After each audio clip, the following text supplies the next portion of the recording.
Yeah. It's just there's a term for it called spaghetti code. It basically means like they didn't really know what they were going to do in the future or if there was even going to be a future, and they had all this stuff from Final Fantasy Final Fantasy 14 1.0 that was just kind of left over. Except goes White Mage's freaking weird zombie face. Things that made me decide to quit it and try Red Mage. There's all kind of designs. I really couldn't tell you for sure.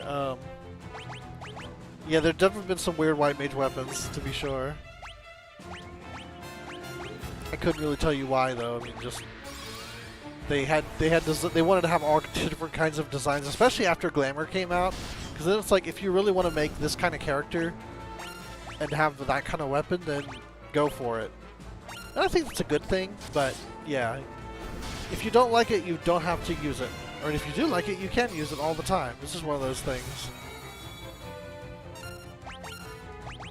So I think it's probably okay.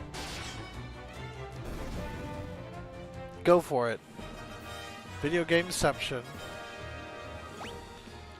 No, honestly, when I'm not in a story section, I feel like I'm more just chit-chatting while I'm walking from place to place. And then when I get to a story section, then I read the characters' lines, and then I get back to chit-chatting. That's kind of feel like what these Final Fantasy days are, at least for now. I don't know that, like, you know, between boss fights, we're gonna get a whole lot of, you know, I really need to be paying attention to what I'm doing kind of levels of engagement, you know? But who knows, maybe.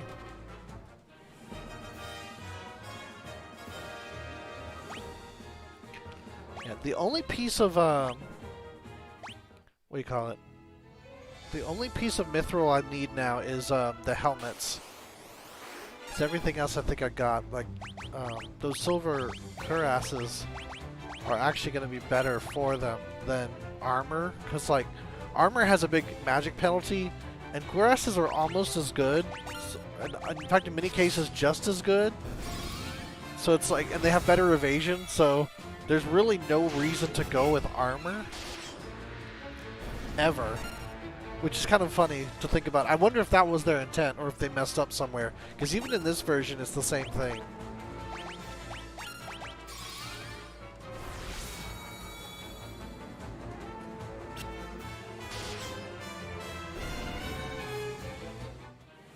Huh. Pretty cool.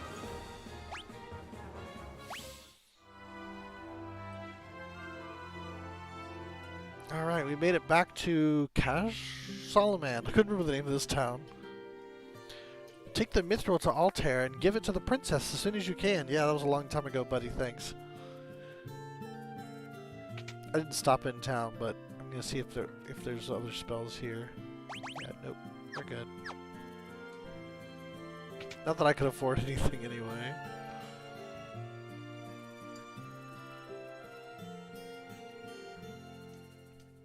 Our husbands are back safe and sound. We have you to thank for it. Yeah, they don't have a whole lot to say aside from what we saw before. Oh, only 3 of us. It's okay, we'll get a 4th soon, I'm pretty sure. I think Joseph is going to join us for this part. I love Joseph, but I know that if I'm around, I would just get in his way.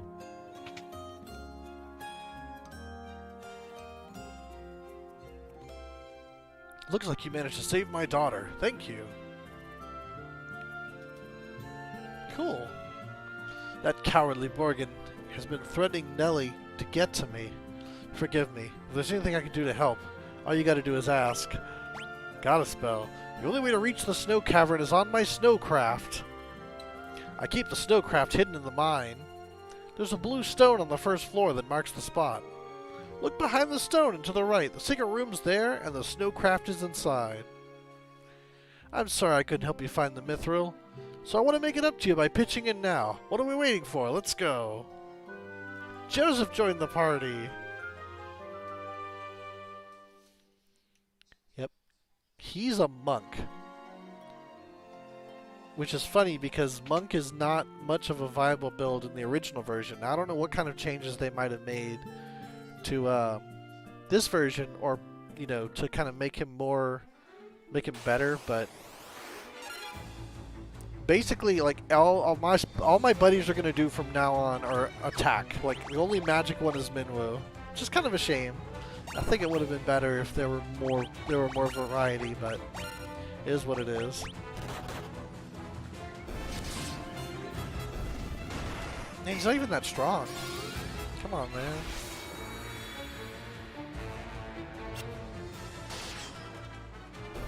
I don't know.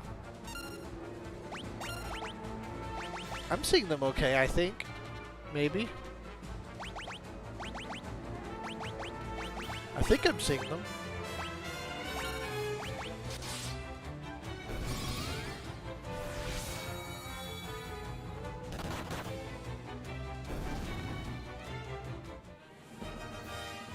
Oh, level 2 punchies. Okay, yeah. Funny thing, actually, is hand-to-hand is actually very good for casters because even staves have accuracy penalties, but bare hands do not.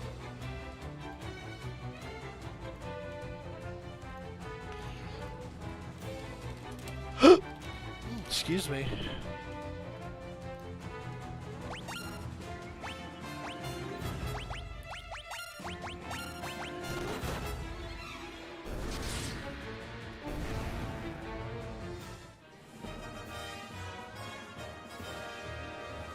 Little by little, he's gonna hit level 4, but we'll see.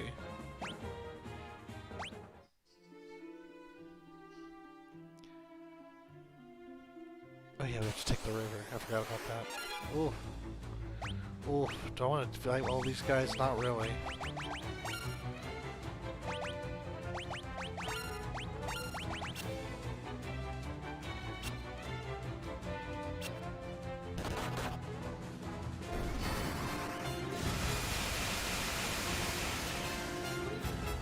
Wow.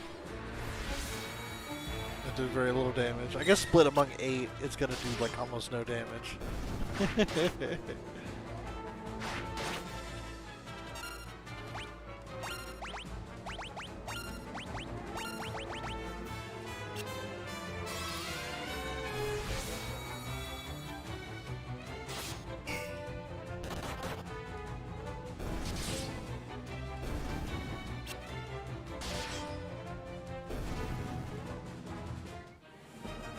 Not too bad.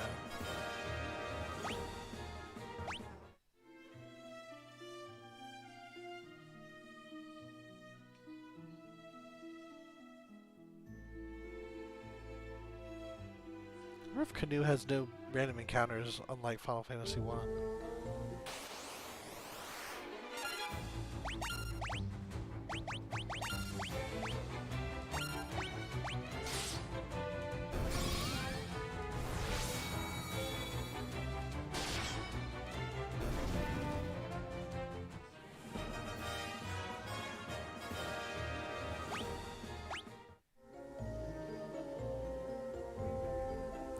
There's the stone. Sam Scramch.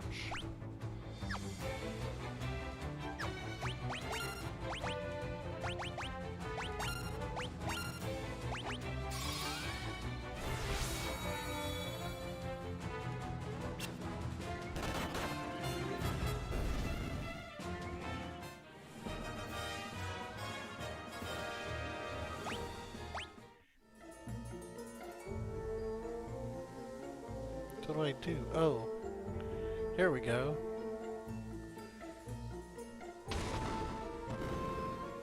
Punch the wall. Joseph turns a small rock jutting out of the wall. And a passage appears. Okay, he didn't punch it. But that would be cool if he did punch it. The snowcraft is in here.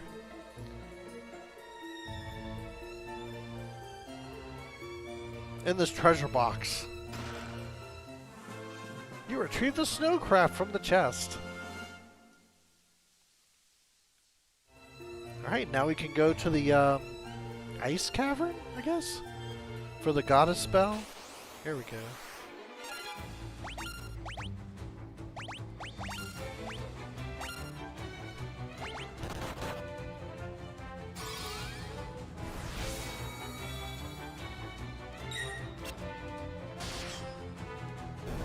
It's basically like, you know how the canoe will like turn your party into something else when it's in that part of the world? The snowcraft does like that for snow. We'll see it in like 40 seconds, depending on how, if I get any more random battles. Maybe like a minute.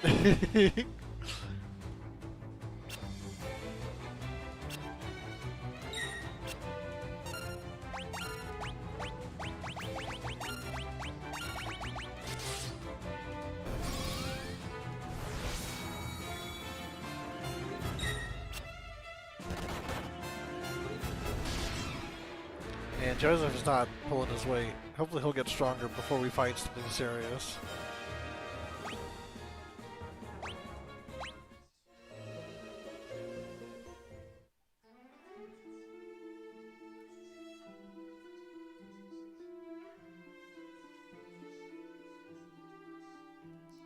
Yep, now we head north to the frozen tundra. Oh, not yet.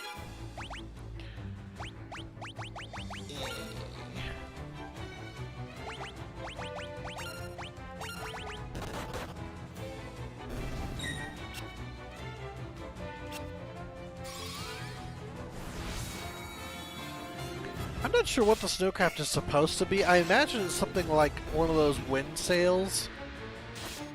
Or parasails? I forget what they're called. Those things people use to go windsurfing. Except it's designed for snow instead. At least that's what it looked like to me back in the day. But we'll see.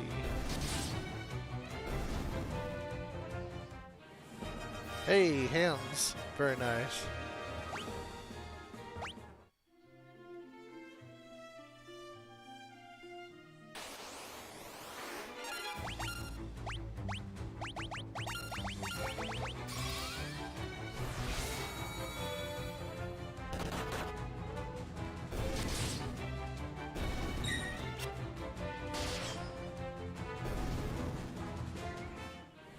Hey, there's our shell up. Nice.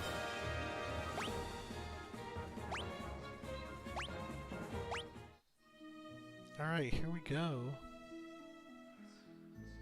Yeah, it really does look like a sled with wheels, and then there's a big sail on it to catch the wind. I don't feel like something with wheels would do very well on snow, though, so I feel like it's gotta have sleds or treads or something. Maybe it's treads and not wheels. That would make more sense to me. Maggie. Alright, what do we need now? Let's go with Blink.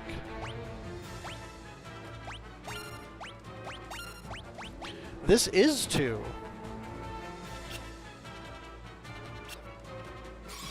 We just found out that the Dreadnaught's been launched, so we're trying to get the means to destroy it. This substance that normally powers airships called Sunfire, but to get it we have to use a special torch called Eagle's Torch. But in order to get the torch, we have to get access to the keep with a artifact called the Goddess's Bell, and the Goddess's Bell is up in a northern cave past this tundra. I'm gonna be honest, I don't like 2 as much as 3. Certainly not as much as 3, but even as much as 1. But I will say I admire what 2 tried to do, and I think it deserves a better remake than what it's been, than these like remasters it's been getting, where like they only kind of, you know, a little bit address the problems it had. But considering that this game's birth saga, like the Saga series, I feel like they could come back and really make it great if they made it more like Saga in a lot of ways. Like, I'd probably like make a lot of changes to make it more like Saga Frontier in particular, because that's my favorite Saga game. And the story is actually quite good. I mean, it's basically Star Wars, but you know, it still holds up, I feel like. I've been enjoying it while I've been playing. I mean, the fact that this version is much easier than the game has traditionally been helps a lot to enjoy the story more.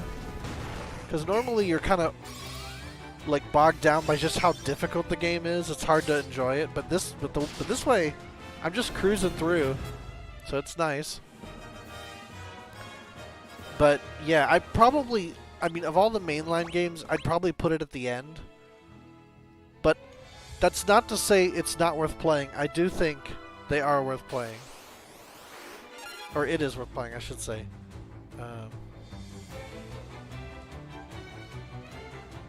Yeah. Why do they call Yetis snowmen? That's an excellent question. Maybe they didn't know what Yetis... Well, no, maybe they just didn't... It could be a bad translation, come to think of it. Maybe they call Yetis snowmen in Japan, and they just didn't make the change. I don't actually know the answer to that. Do they have Yeti? Does it have... What's the name they use for them?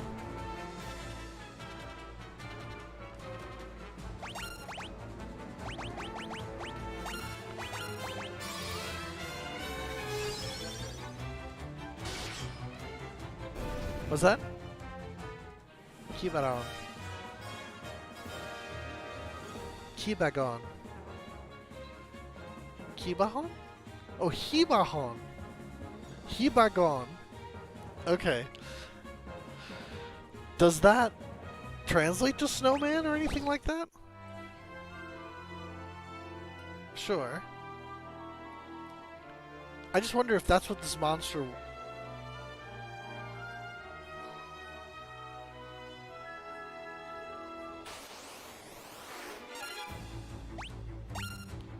Okay.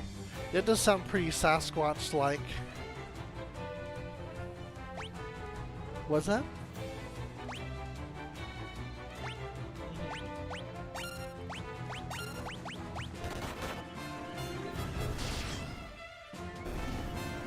I gotcha.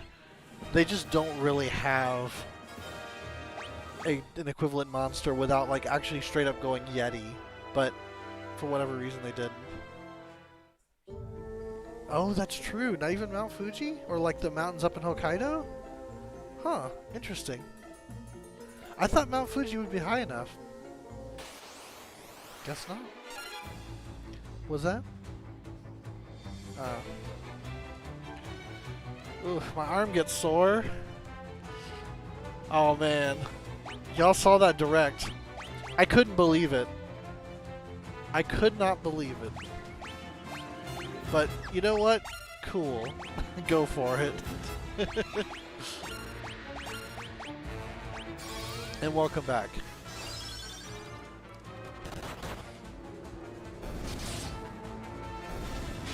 It's kind of interesting now that we're in this cave, it looks like the snow's kind of melted.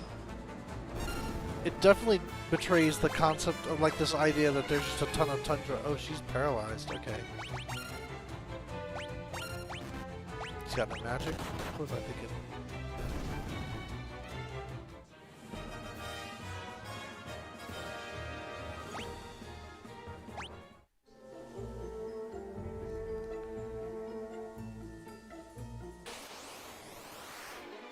Are we outside? I can't quite tell. It seems like we're inside. I hope they... Now I should mention... I should like precursor this by saying that I actually liked the Super Mario Brothers movie from the 90s. Not to say it was a good Mario movie, but there was just an interesting concept. And I gotta say there was a lot about the movie to like.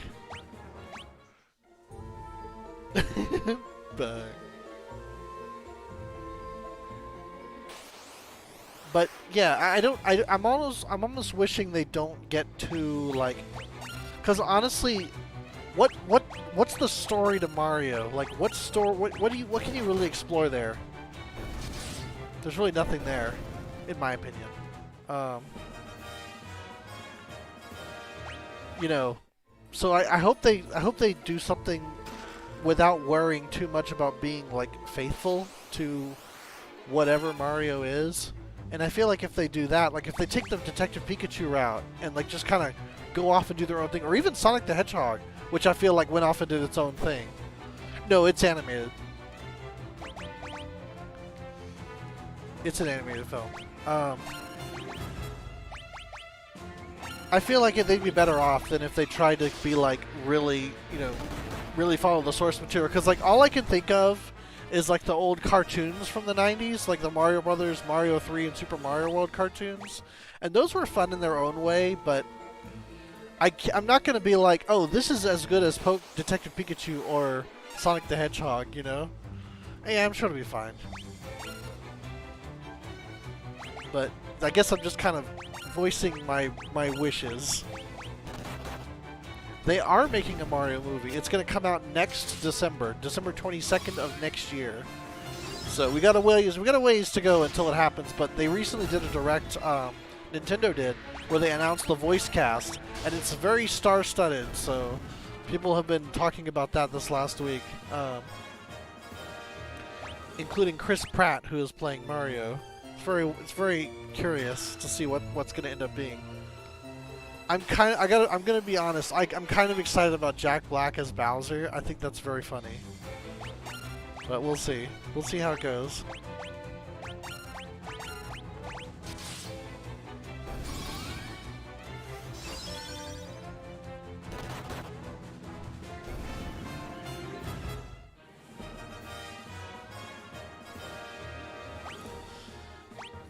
I actually read an article about the Super Mario Brothers movie from the 90s. And just how much of a disaster it was. Huh.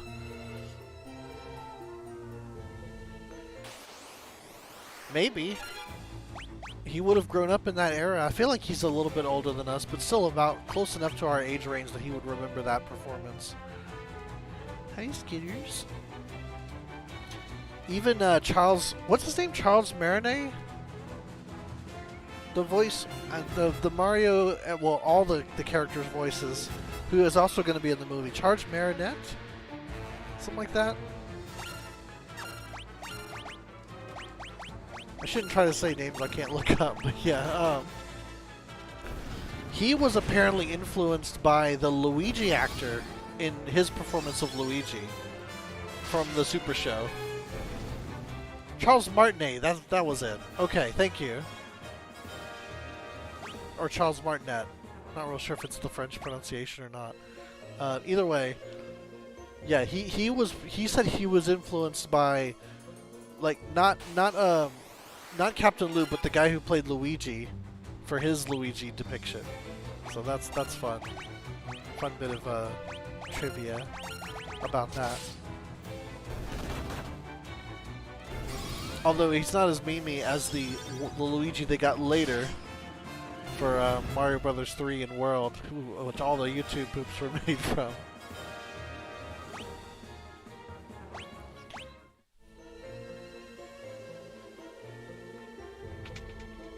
Is this a trap? Of course it is. Of course it is. I just realized I'm in a dungeon and I'm still trying to level her magic. I feel like I'm gonna get myself in trouble doing that, but oh well.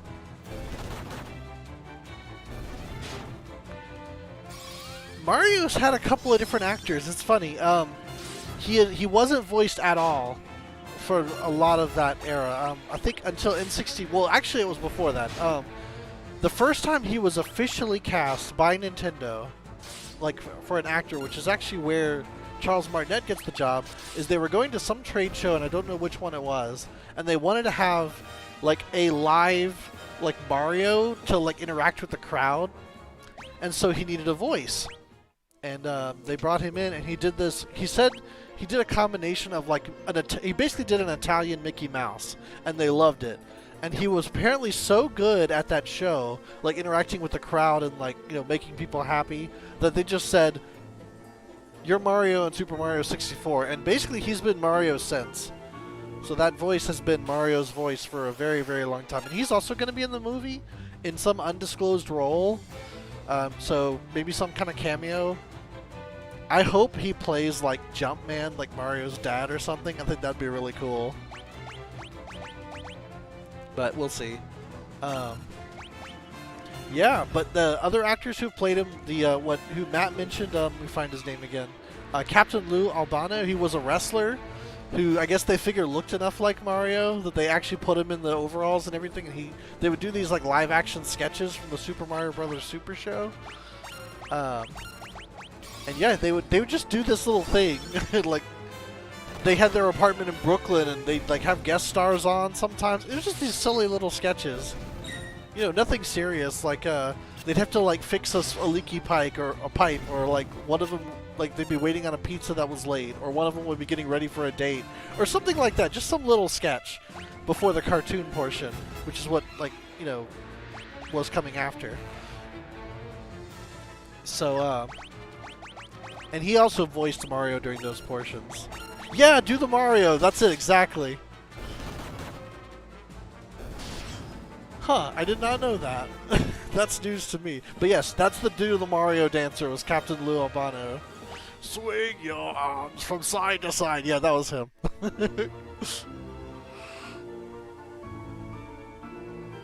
And after that, there was 2 other cartoons, Super Mario Bros. 3 and Super Mario World. They got another Mario for that. I don't remember his name. He's just a voice actor, though, because it was all a cartoon. And then sometime during the 90s, there was a live-action film called Super Mario Bros. And that story, just in general, is fascinating because of all the trouble they had making it, finding a script, finding actors. Like, the directors didn't really know what they were doing. The producers, like, had all these mandates that things would keep changing day to day.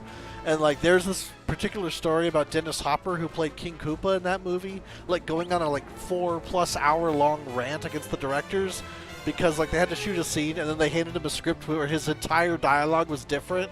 He was just fed up. It was amazing. The fact that the movie came out and is as good as it is frankly a miracle. But you know, there's actually some people who worked on the production aspect, on the crew, like for visual effects, because of, like, you know, at the time, like, the animatronics were cutting edge, and a lot of it still holds up today. So if you, there's like some of those crew members who are like proudly showing off, like the new remaster that came out in 2018, where they got to finish some of the effects, and they were like pushing the Blu-ray release, like, hey, check this out, I did this. This was awesome. Like, if you're on the crew side, it was an incredible work of art, spectacle. They got to do some really cool things. If you were on the acting side, yeah. I really, really liked Bob Hoskins as Mario a lot. I thought he was so, like, down to earth and chill, and, like, just this concept that I'm not 100% sure he and Luigi are actually related by blood. I feel like Luigi could have just been some kid on the street that Bob Hoskins decided to adopt and take care of just because he's a cool guy. And he just idolizes him so much that they're both plumbers now. And they're the Mario Brothers. Hi, Bug.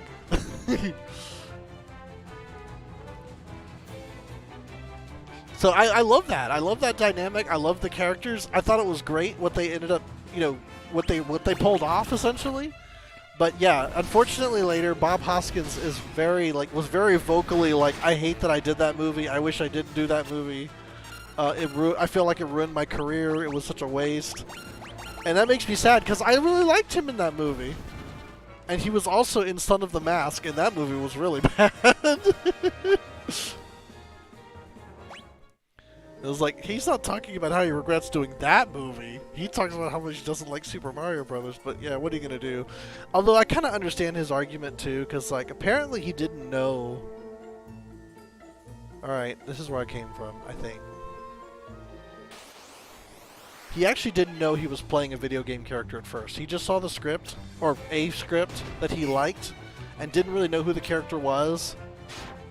And then, like, he kind of found out he was a video game character and he wasn't happy. So yeah, it was just one of those things. But like I said, I thought he did good. What are you gonna do? Like, he elevated the material, to be sure.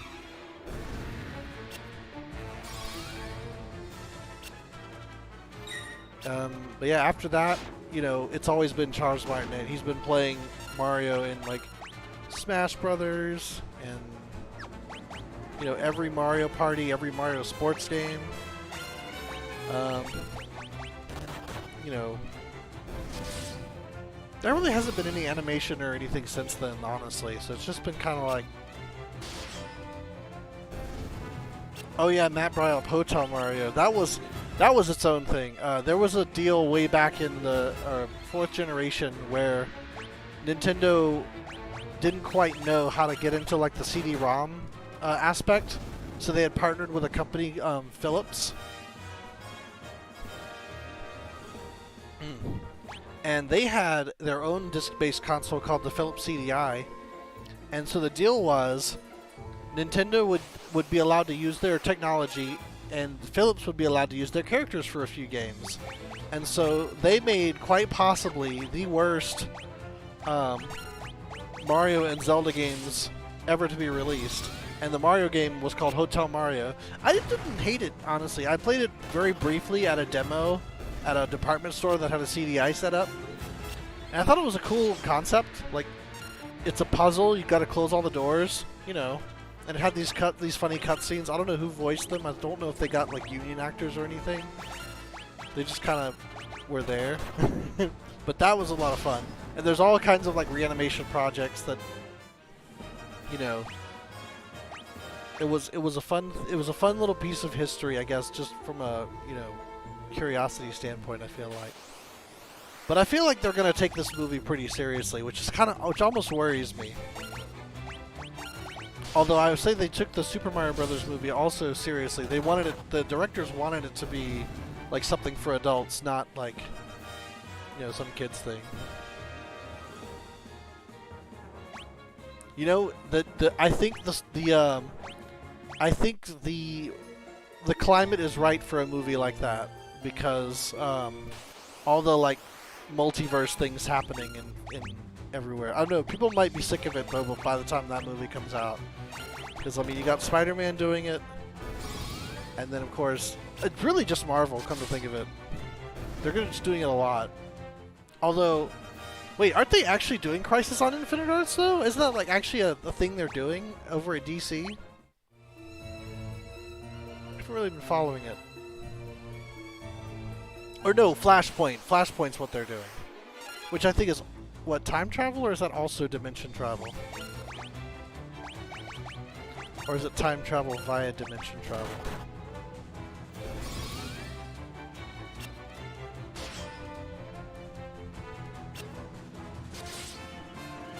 Yeah, who knows? I mean, we'll see though. I mean, when this movie comes out, we'll find out.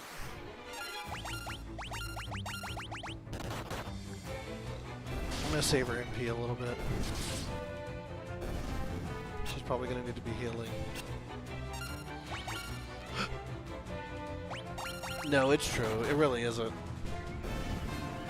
I mean, it is for movies because it's still fairly new and exciting, I guess. I feel like Spider-Verse kind of opened that door. At least for comic book movies. But, yeah, who knows. Oh, there's a Blizzard Tome I didn't have to buy.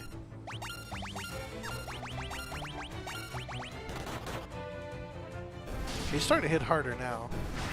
Unless these guys are just weak to hand-to-hand for some reason.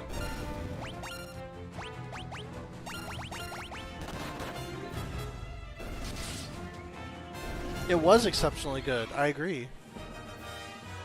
But when you have something like that that's exceptionally good, then the copycats come out. No, you're right. I completely agree. But that's kind of why these things happen. Oh man, I remember the art we saw of this monster. Come to think of it.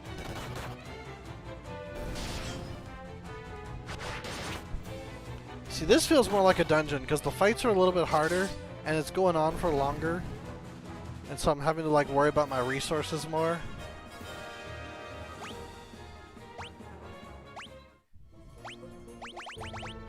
Oh, I already have that.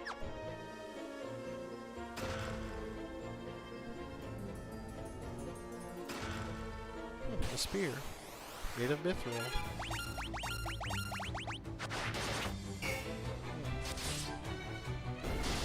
Maria's shooting bow is not doing too good. Maybe this will be the time. Oh, I'm trying to save her MP.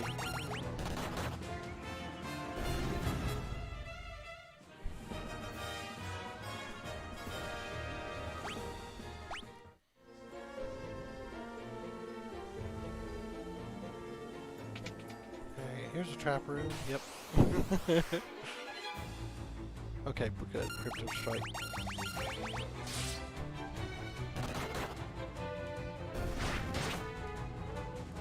This is something that I'm not sure if it was a misprint or if it was just a bug. But apparently, the more evasion that Furion has, the more likely you are to get ambushed. Oh, that's unfortunate. Yes, I'm excited about Jack Black as Bowser. I mentioned that a little bit earlier. But yeah, I think that's a good choice for him. Don't have any Phoenix down, so I gotta cast Slave.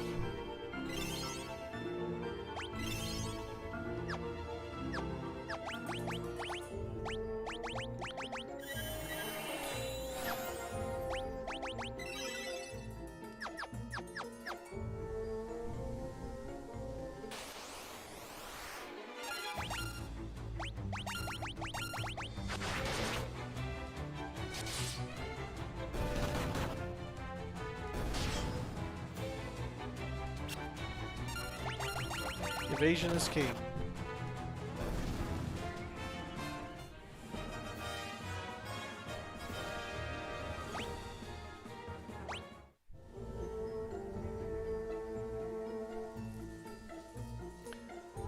He growls deep.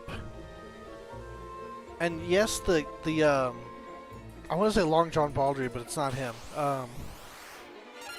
Whoever played Bowser in the cartoon also had he's had more of a gravelly voice than a deep voice, I would say. Honestly, I could almost believe like Jack Black's natural voice could be Bowser, but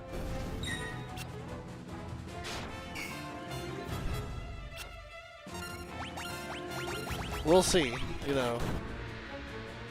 I don't think Bowser's ever really had lines that were like voiced. I think he's always just growled with a text box. I could be wrong. I didn't really play Sunshine or Galaxy or Odyssey. I feel like he might have had lines in one of them and I just don't know. So yeah.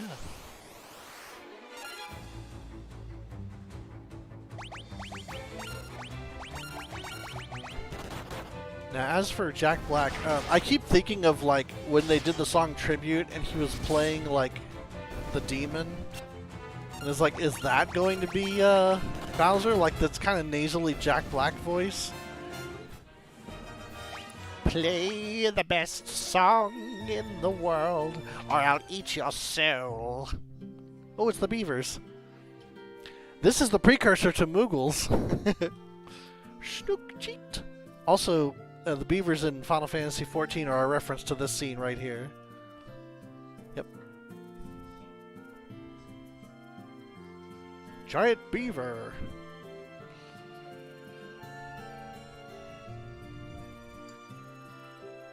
I have not seen that. That is very interesting. I have to look for it. Snook snook cheat. Guys, speak beaver. Snook snook cheat. Got a spell. Secret passage in wall to right. Monster guard bell. Bell in wall. Interesting. Oop, don't know Sunfire, don't know Dreadnaught, or Airship, or Mithril. Okay. Well, okay then. Where's this mysterious wall? Oh, it's over here. Okay. See that bug?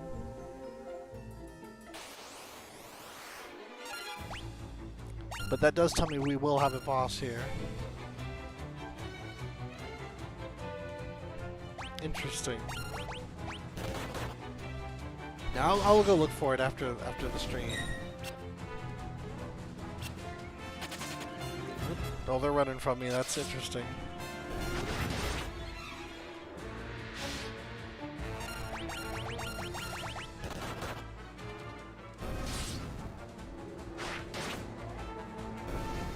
Okay.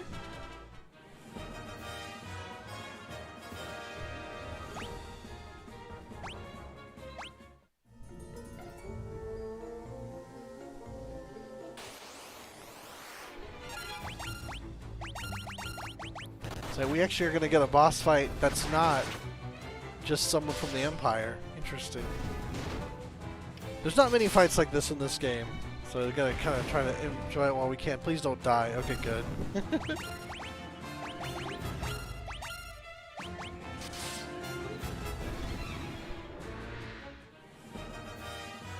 I honestly don't know who Charlie Day is. So there you go. Yeah, Luigi's cool. Kind of going through my potions here. One more. Okay.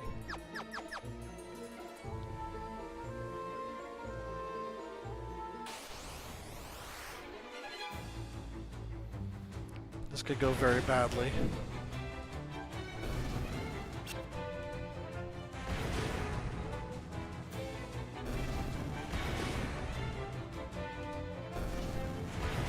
Them getting very badly hurt is okay, but dying is no good.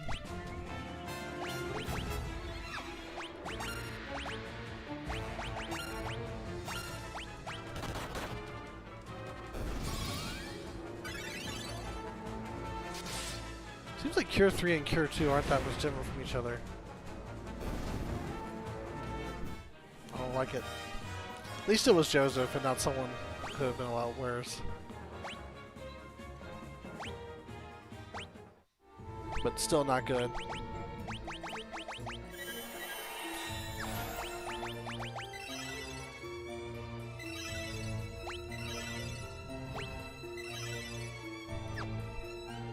Gotta be careful with him.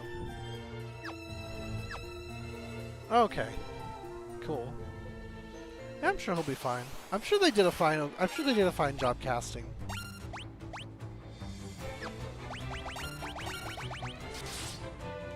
Honestly though, we got a long time to wait on that movie. You know, we're not even in December of 2021, much less 2022.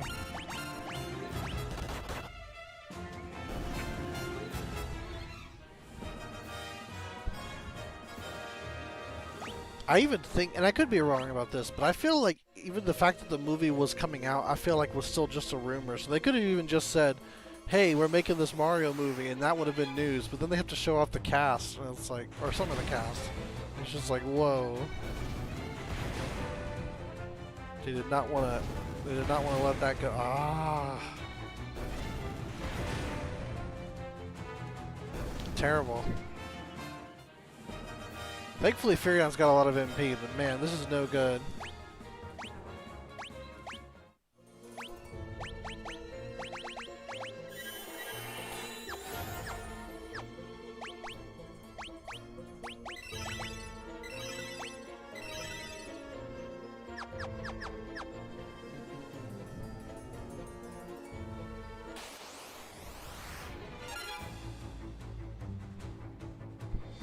People are reactionary. I haven't heard any criticism necessarily, but, you know, it's way too early to be saying either way, like you said. I mean, we probably won't even know when the trailers come out. Like, it's gonna take seeing the movie, and we're years from that, or a year plus from that. So it's like, I mean, cool, we'll watch it. Oh, it's a turtle. Oh, that's... Did I not have that for anybody? Let me see. I guess you can have it, but I almost don't want to give it to him. Because he's going to leave pretty soon, I feel like.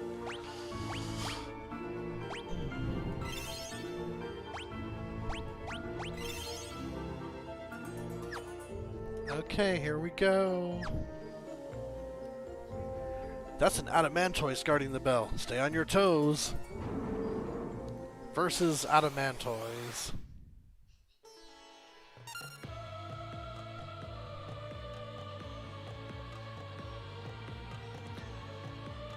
I imagine...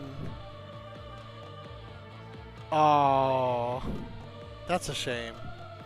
I imagine the movie is in post-production by this point. I would be shocked if it was, or if it wasn't at least like they probably have the whole thing recorded and like boarded out and everything. They're probably just like well into production at this point. I would be shocked if they weren't. Like for how much they've said. Yeah. So yeah, that's usually one of the first things because they want to animate to the actors, ideally. Yeah. Alright, what do we think is a turtle? Let's try thunder. Although I feel like ice would be just probably fine too. Alright, let us start casting protect. Actually, let's protect yourself first because you're the weakest.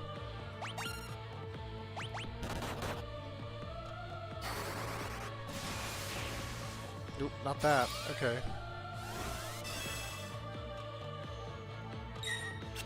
Yeah, Skittles is with me. Being a bug on the back of this chair, aren't you, Squeaky? Let's try Blizzard.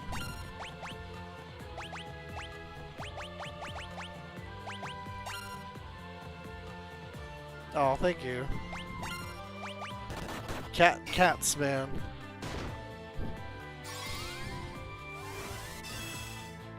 She's being a bug. She's being the star. She's stealing the spotlight.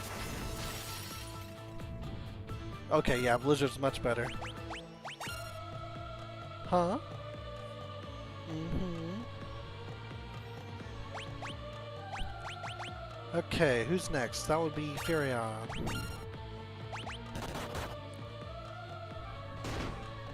Oof. Oh. Well, thank you for that compliment. Honestly, if it weren't on an Epic Games exclusive, I would probably stream that too, and I may still, just like next year when it comes on Steam. We'll do one for Guy too, for good measure. He's not hitting though. He's not doing any damage. It's making me sad. This is gonna be the Furion show. Okay, that was it. All right.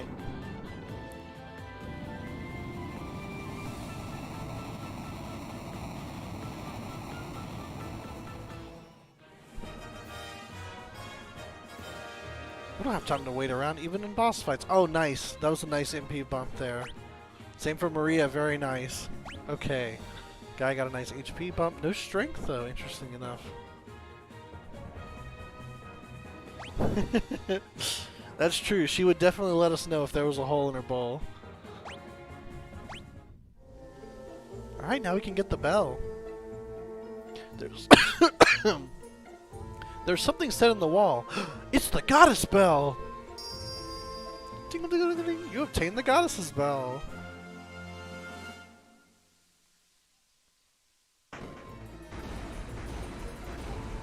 Wow.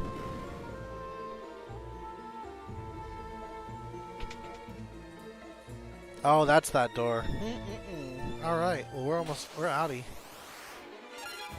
And we can go ahead and start leveling up now we're done. We'll go back to Esna.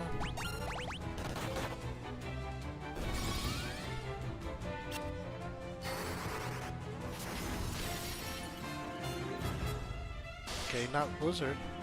Interesting.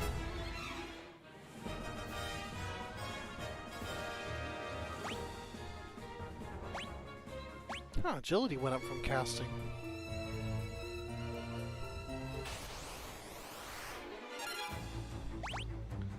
I bet fire's gonna do good.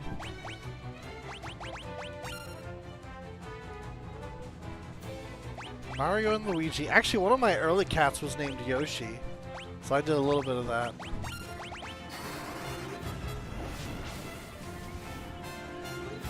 Yoshi was a good cat. It's the only male cat that I've had not run away on me.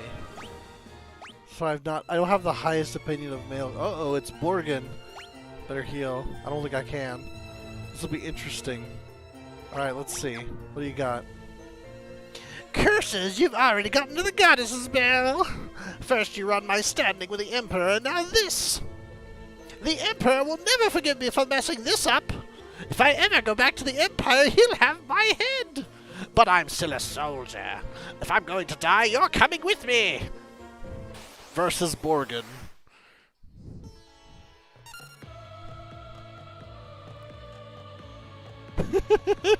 Oh dear. As long as it doesn't punch Yoshi in the back of the head, then I think we're okay. I don't even know. Guess we'll continue the blizzard? It's funny that blizzard was a weakness considering it's an ice cave. Alright, I'll bet he is going to be physical attacking, so I'm gonna protect again. See how that does. 44, probably not great. Okay. Man, I barely tapped you. You're healing way too early. Oh, and it was undone. Oh, sorry, fella. Oh, wow, okay. He couldn't hang. Sorry, Borgin. Oh, he leveled up Axe from that. Very nice.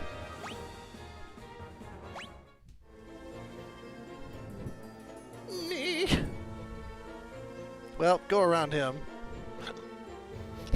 I may have lost, but don't think you've won. I've booby-trapped this cave. Just a little parting gift from me to you. I'll be waiting for you in hell! Ernga! That's Borgin. Oh no, Indiana Jones. The stairwell was built perfectly for it. Run! Oh no! Damn it! Go on! Get out! We not leave you. I can't hold it much longer. Run! It's up to you now, Virion. My sweet Nelly.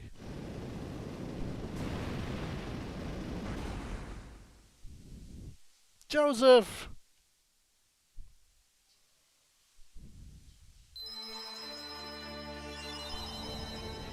God, I forgot that happened.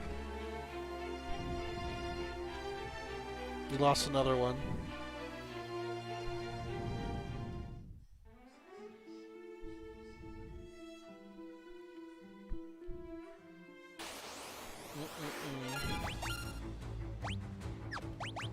Sad.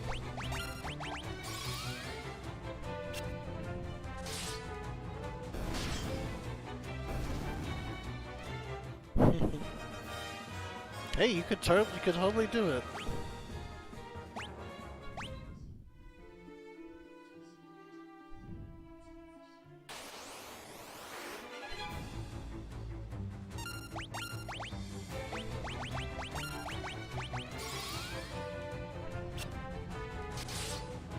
Man, he had a family too. Terrible. He had a little girl. I'm gonna bring her back to Altair? Probably not. I mean, there was that other woman who was there. She might take care of his daughter, but man, that sucks. Oh, there's Esna.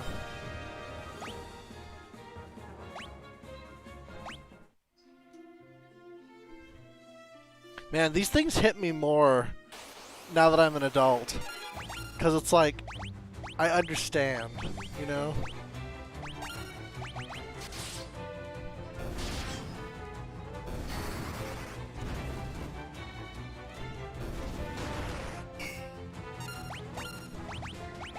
Like, I didn't even remember that scene. Oh dear.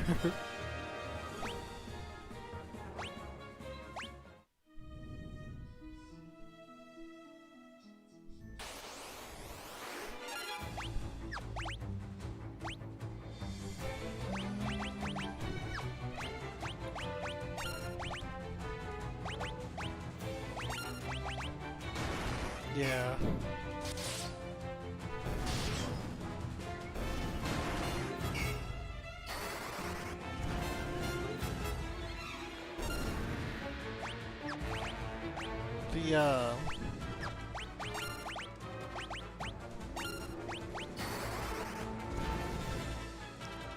I kind of remember that in this game, like in retrospect, like there's actually quite a few deaths of like main characters. As far as you know, it's like the idea is you don't want to get too attached because, like, I mean, it happened with Scott too. Like, not everyone makes it, you know.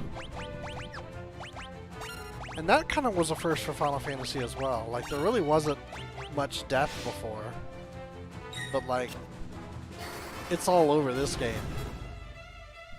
And yeah, it's like, it's I didn't even hardly think about it before. Because it was just, it's like, oh, this happened. Yeah. But now it's like, man.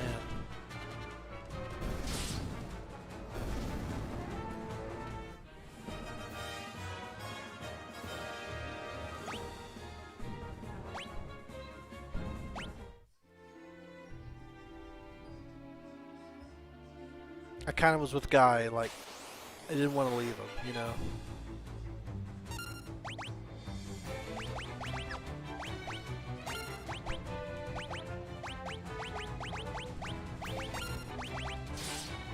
That's gonna be our last magic point.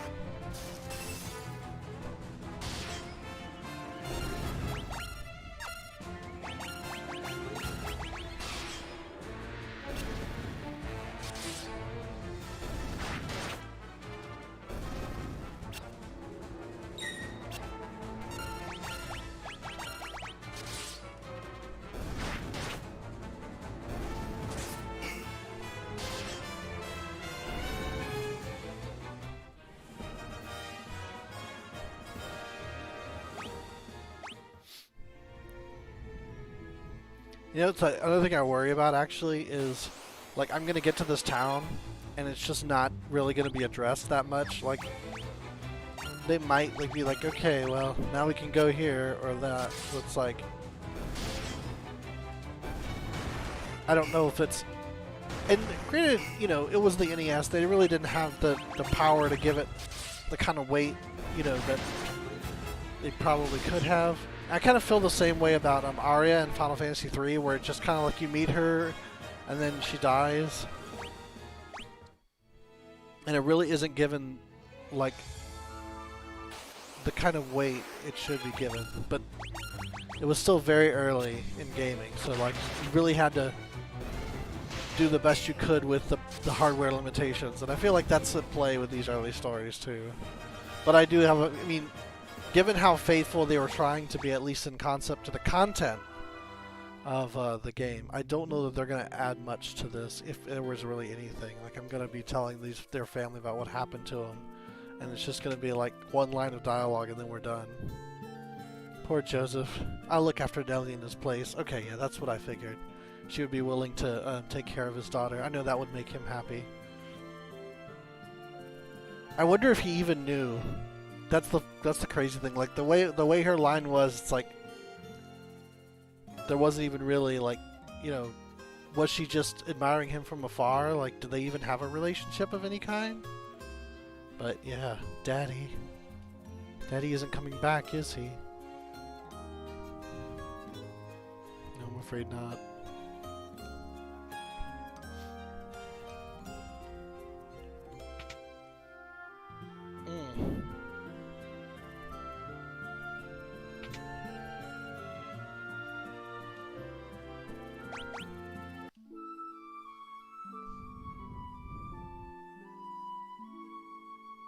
So we have the bell now. We can enter the keep. Am I supposed to go to the keep, or do I need to go back first? Let me check really quick, because I don't want to waste time. We are at almost hour 3, so let's see. Sunflower gases bell, yep. Solomon. The strange objects, yep. Snow Cavern. We fought the Adamantoids. Okay, so now we go to the keep. Question is, where is it? I'm sure they told me, but I can't remember. Is there any way to see the map? I don't know. Nope. Is it this? No?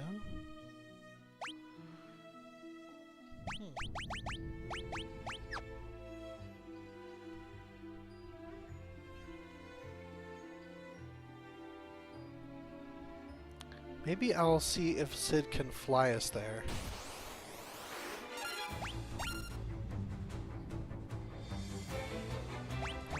That would make it easier, to be sure.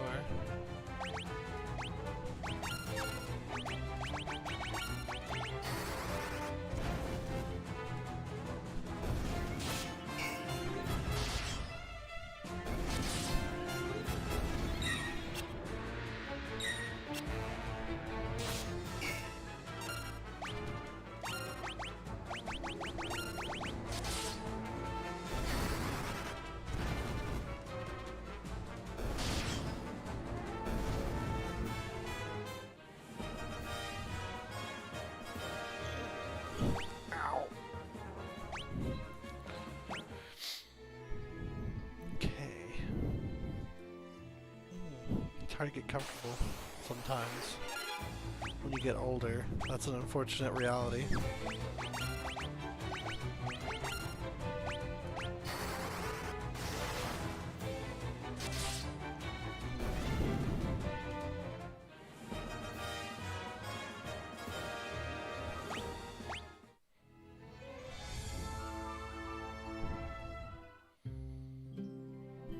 Okay, let's get our healing. Oop.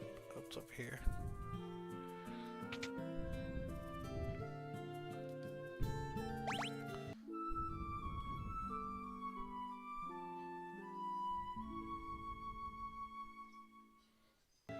Okay, and then we'll check on the magic shop just in case I miss Scourge. I don't quite remember. Apparently things are weak to it, so I should have it.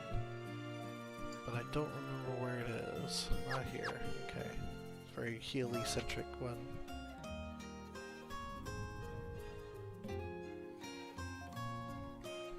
Funny thing about renting Sid's airship, it's a one-way trip. So you can eventually, it really just gets you there, but you gotta get yourself back. Alright, let's see. We got let's go to Kashwan. It costs 400. Alright, let's do it. Yeah, thanks, buddy. The airship will be waiting for you outside.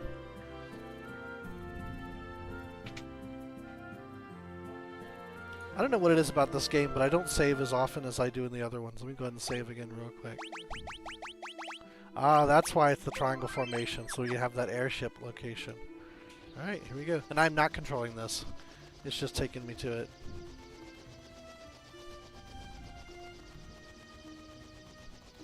Oh, it's down here. Okay, interesting.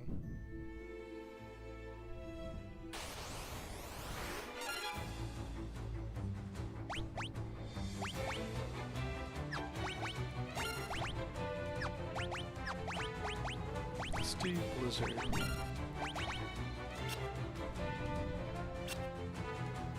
It's interesting that we get like a few squares of bridge.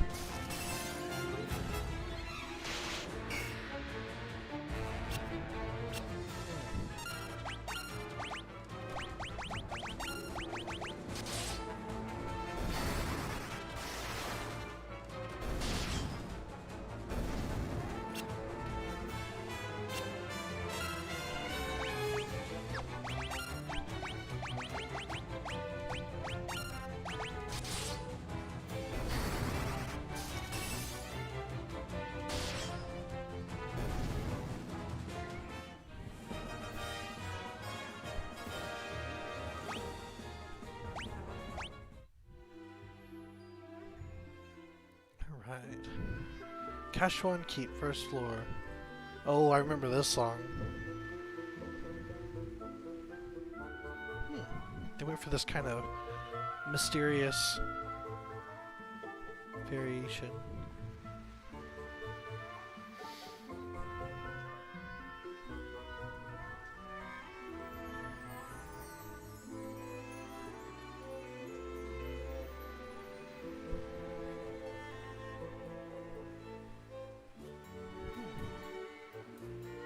This makes it sound regal with the strings section.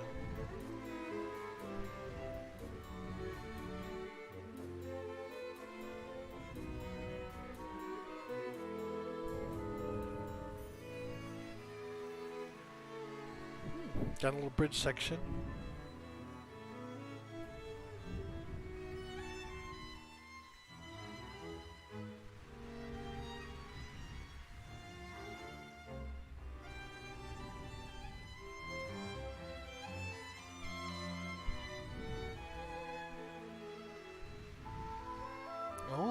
now we're back to the Is this the same instrumentation? No, it's not.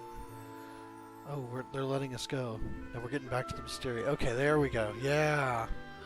Man, that is why we're playing all the Pixel remasters, is to listen to this music. Alright. This I thought was always cool. The objective of the dungeon is right here at the beginning.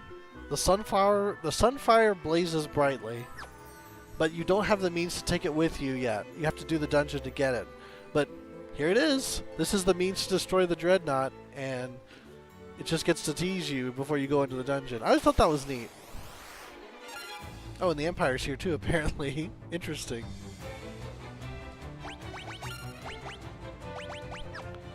I'm probably gonna have to fight.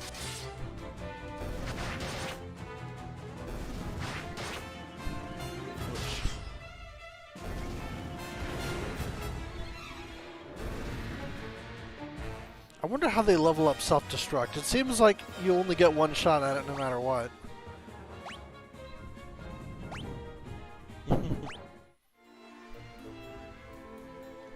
The door is locked. Goddess's bell. As the clear tone of the bell rings out, the lock opens without a sound. Interesting. Oh. I came to retrieve the sunfire. I thought I was the only one left who could open the door.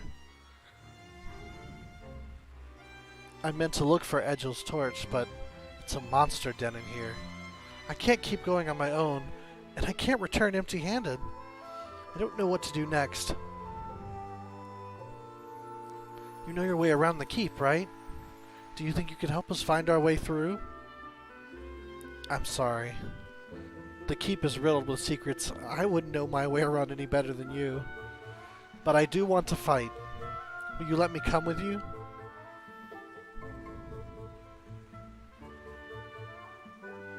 Gordon joined the party.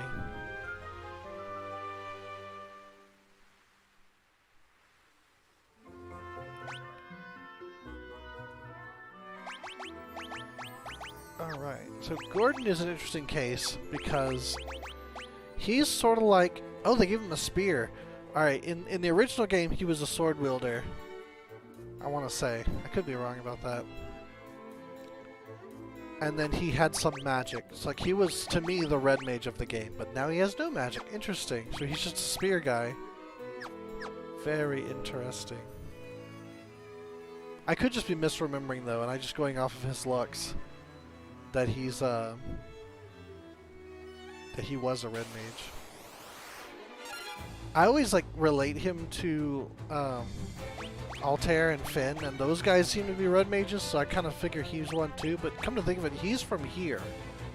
He escaped to Finn after the monsters took over, but he's originally from this part of the world, so that's a little bit different. Fire, attack, and just attack. That's all you do.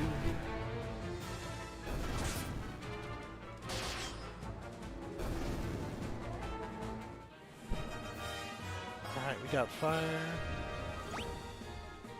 It's interesting that we get the spear and shield combination. You don't see that too much.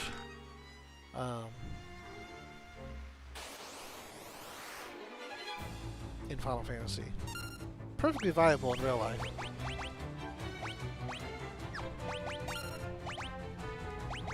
Alright, let's go with Blizzard. Spear has no more reach than anything else that's a melee weapon. So it's just another weapon type. I think it's pierce. Like, I don't know if piercing type damage is a thing necessarily. Could be, but I don't think it is.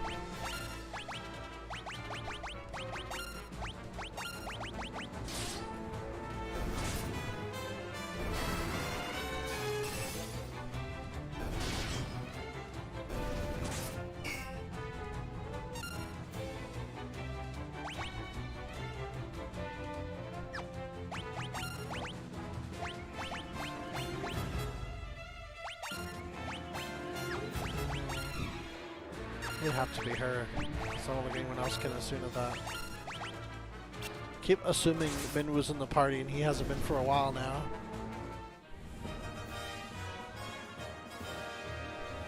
I don't know if I like the way the capes work in this game.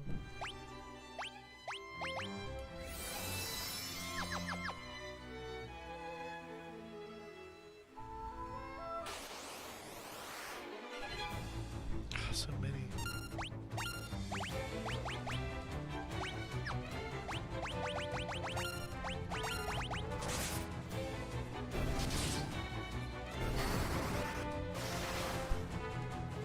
I wonder if this means they're going to give Ricard a sword, like he had in the NES version. Maybe.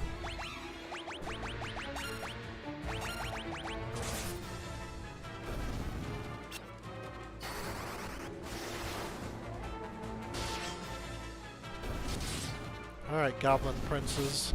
Now you're in trouble.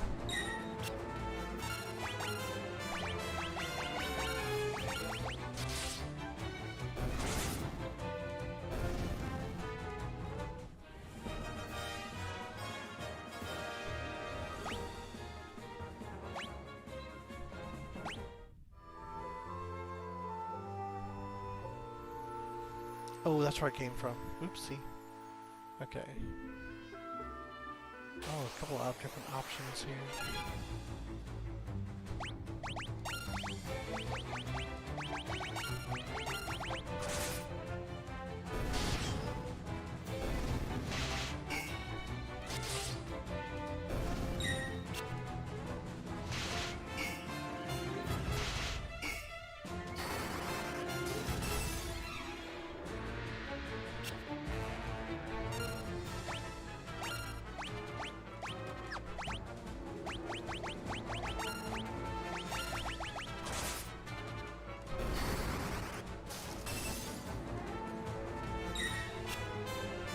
Got a shield too, that makes it nice. Shields are so good in this game. Fortunately, he's very weak compared to like Joseph, so he's gonna need some work.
It's so funny that they'll throw these weak monsters at us. I feel like this is one that's going to be...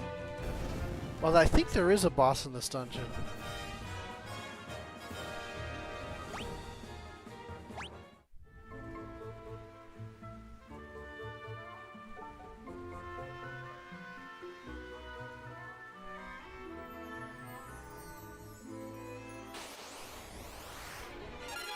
Oh, got some different mobs here.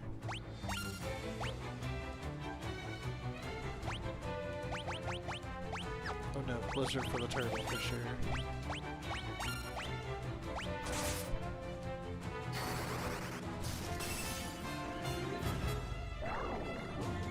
I just noticed Blizzard 3 has a different animation than Blizzard 1. I recall the animations do change over time. I just didn't remember what the thresholds were.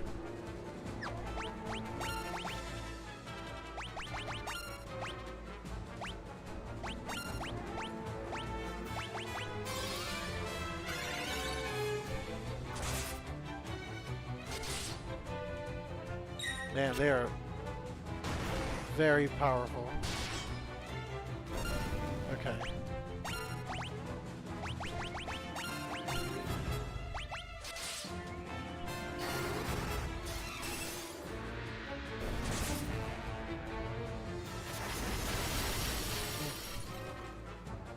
Making good on that mage promise.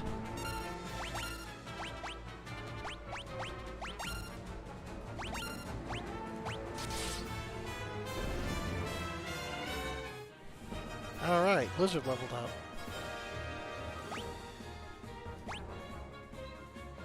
Little by little, he's getting better. Is there anything over there? Probably not. Shadow.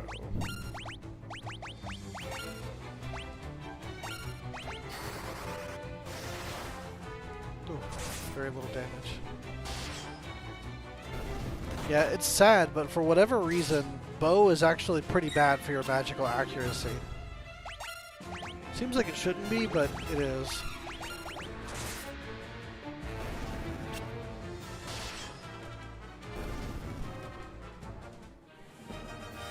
They didn't really have any way to balance the equipment otherwise, because they everybody can equip everything, so they had to give a lot of secondary effects to equipment.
Yeah, I don't know how far we're going to get in the next hour. I honestly couldn't even hazard a guess. I would like to think that we're going to get to where we can go back to the Dreadnaught and use the Sunfire on the engine. And that might be it for today, but I don't know. We shall see. She's done leveling for now.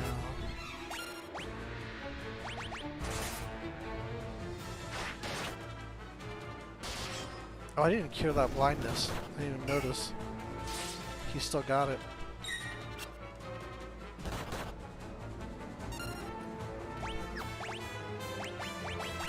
Oh, now a bunch of them have it. Yikes. Can I do this? Wouldn't that be nice? Let's see if it works.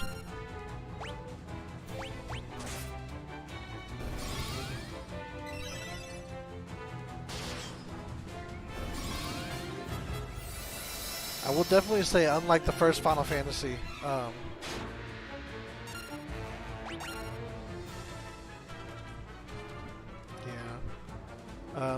your spirit, your stats absolutely matter in how much your magic does. So, his cure is not going to be as good as her cure.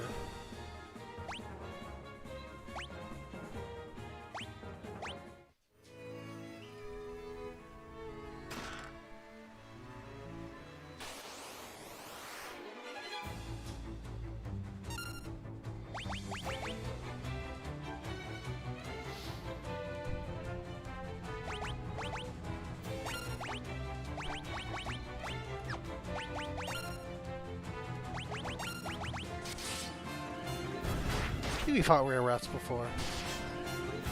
Or no, it was the picture of were rats I looked at that I had a big conversation about in the first session.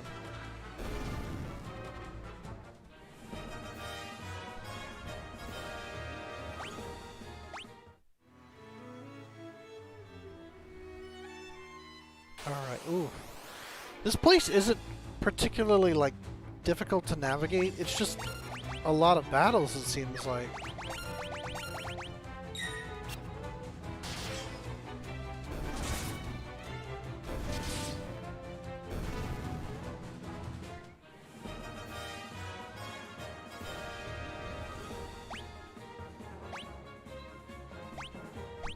Slowly getting his HP up.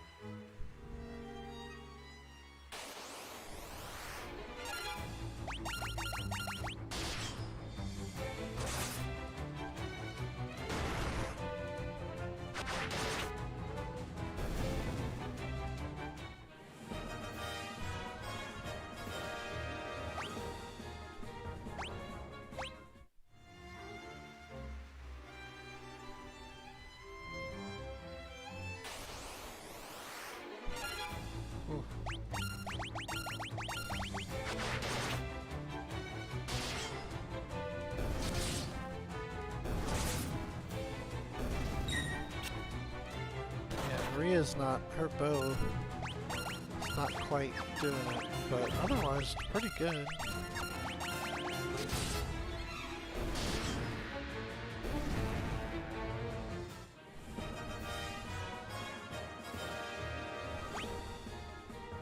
See if I have some eye drops. Yep, one.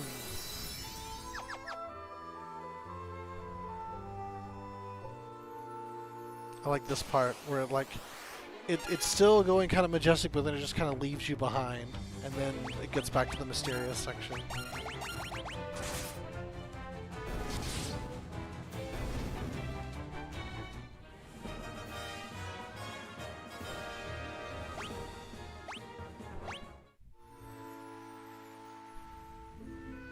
Okay.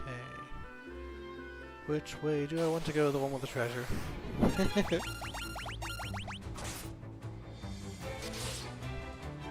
That is one nice thing, is if your character's behind, you can catch up pretty quick, it looks like. But man, I gotta say, like, the ability for stats to go down was really, like, not nice from the original game. And I'm really glad that's not a thing, because it makes it a lot more difficult to kind of keep your characters a certain way without, like, really doubling down on, okay, this is what you do. You do only this, you know? How confident do I feel? I guess I'll just give it a shot.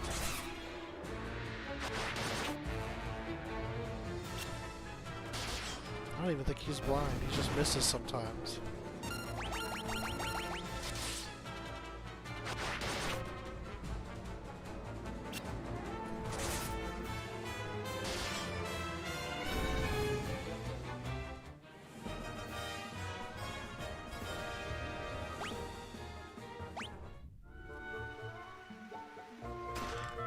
Uh-oh. Oh, just rats. Hey, Chan. Nice to see ya.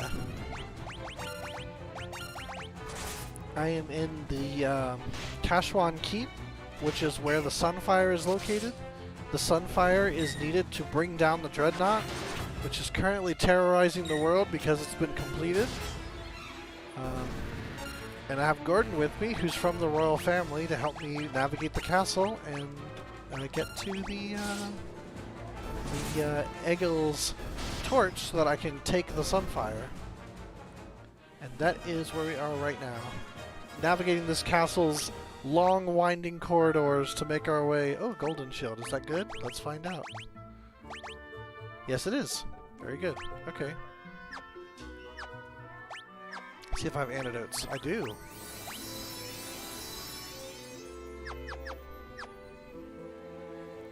And now we move forward. Back to Adamantoise.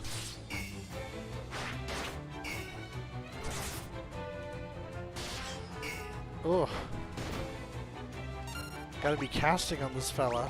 Alright, let's do it.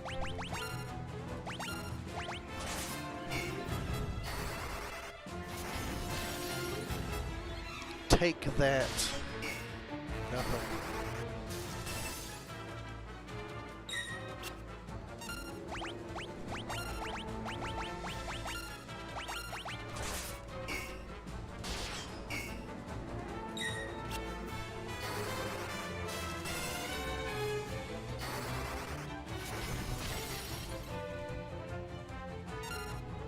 Man, got a lot of hit points.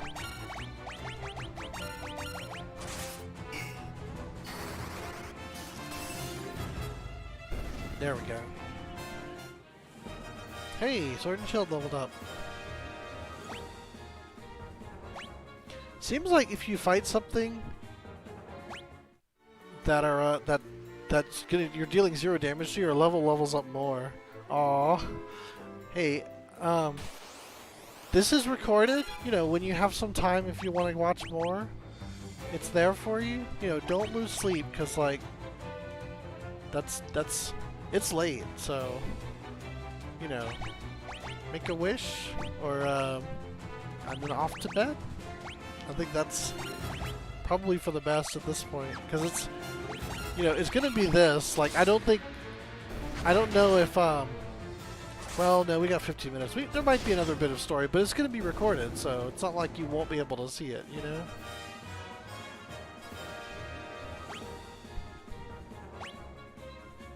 I just don't want you to be too tired tomorrow.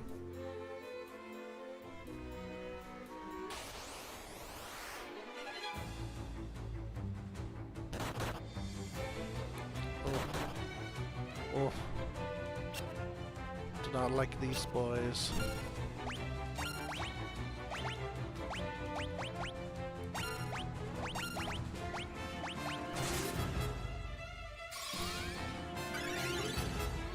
It's funny how Cure is just like more sparklies.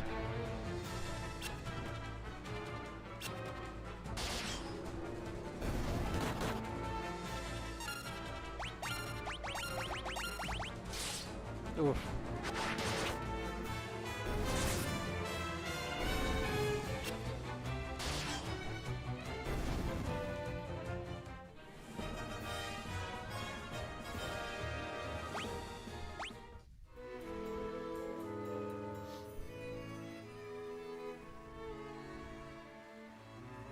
Get into the Regal section right as we are entering this part.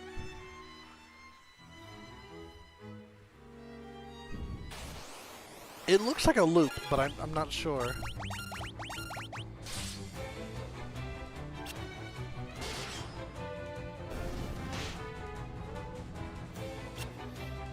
See, this dungeon feels like it's going to go on forever. So I'm kind of trying to ration a little bit.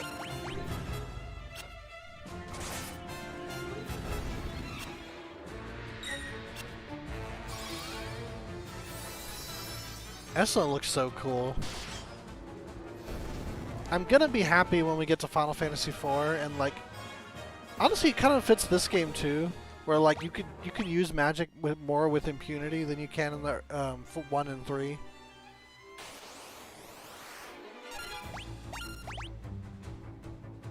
Although I would argue you could still pretty much use magic with impunity in 3. It really is just 1 where magic is crazy scarce. What was I doing? I guess I'll heal. Actually, I'll do... that one's terrible. I'll heal him.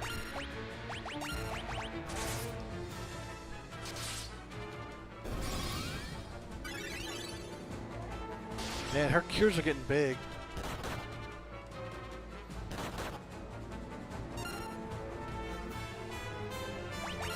I wonder if maybe I could have cured the party.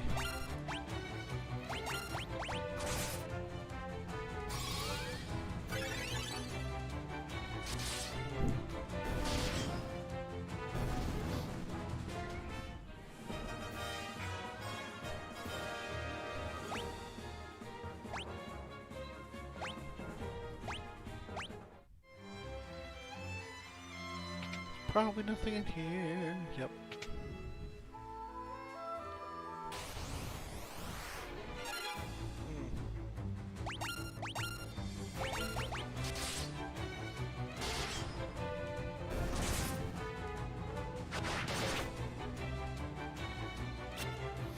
This game's kind of funny in that battles are basically you're okay, you're perfectly fine, or you're definitely not fine.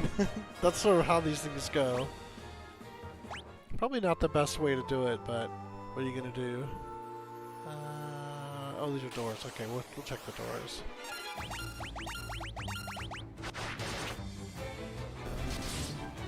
So it's 718 hit points. That's crazy.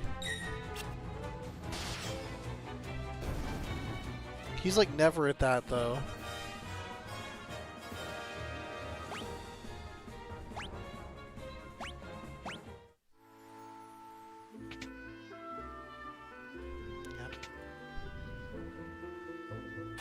There's just that middle section to look at left.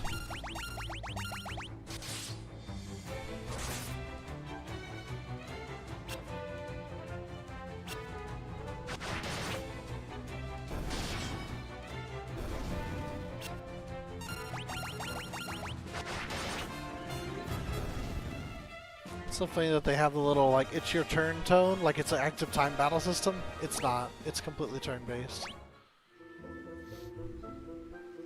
I don't remember if that was also in 1 or 2, or 1 or 3, I should say. I don't remember.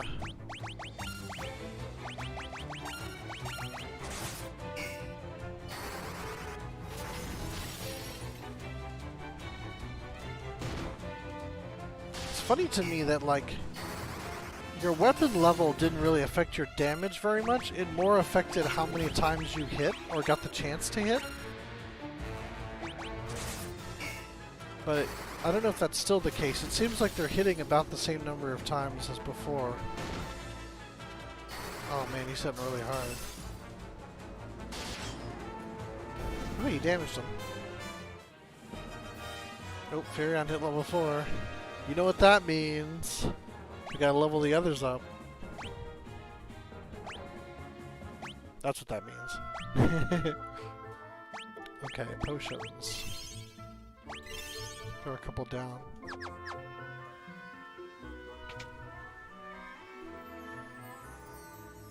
Oh man. Yeah, you gotta be careful with like that kind of like personal sharing, because like people can be very cruel with like things that are very important to you. They just like, it means nothing to them, so they don't care.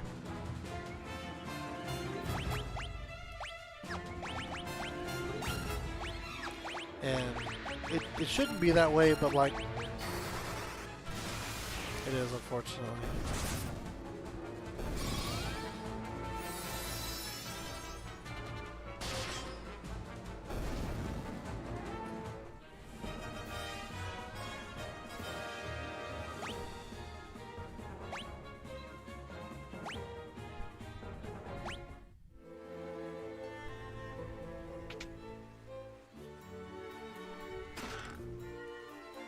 Honestly though, the real shame of it is that, like, many people can hit a certain age and they just kind of forget all about, like, those kinds of aspirations.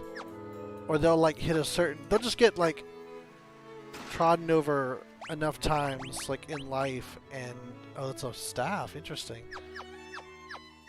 And it just kind of, like, kills their spirit, and they can't even fathom, like, thinking that way becomes childish to them at that point. And to me, that's the biggest shame of all, because then you've lost, like, I feel like you've lost hope at that point. At least on some level. Just go back there. What do I want to do? All this nonsense. Let's go with Shell.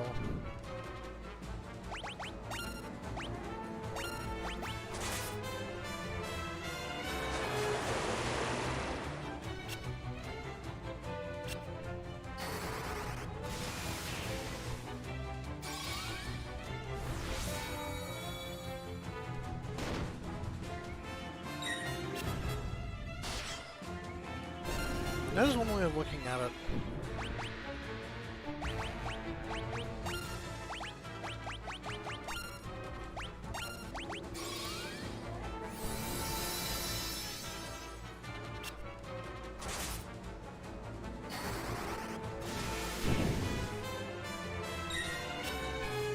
Yeah. I hope I never get to that point. I feel like, in a sense, you've almost given up on living, if you've given up on dreaming, you know? But that's... I mean, if people are gonna approach things as they will, is really all I can say.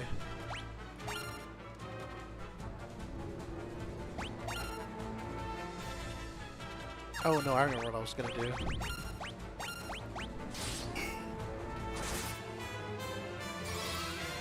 Yeah, trying to attack him seems to be a fool's errand. Oh, that new axe is working wonders though. Ah, quick blinded me.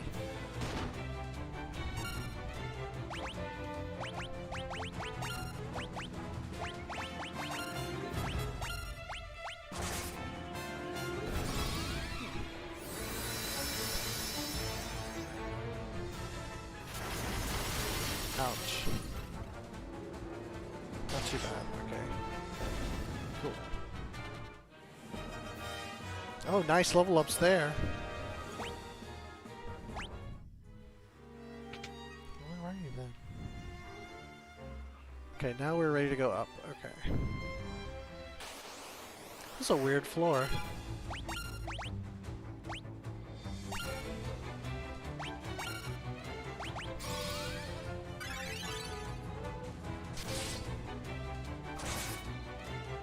How's her MP doing? She's getting kind of low. Oh, sleep. Oh, wake up. Maybe not.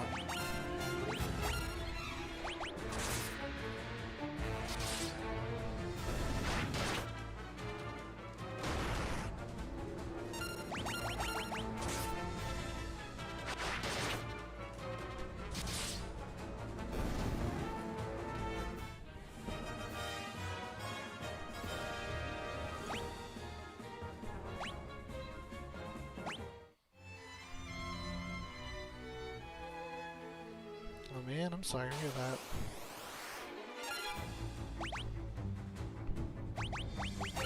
Yeah, try fire? Probably not gonna work too well. We'll give it a shot.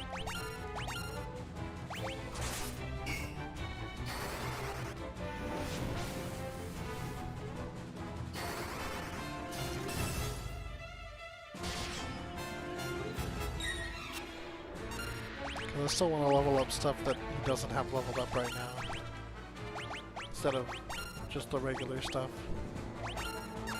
Actually, let's go with Protect.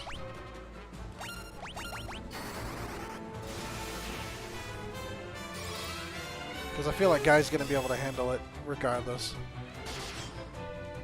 Maybe. Oh, my mouse is still on the screen. I keep forgetting I left that over there. Such good content.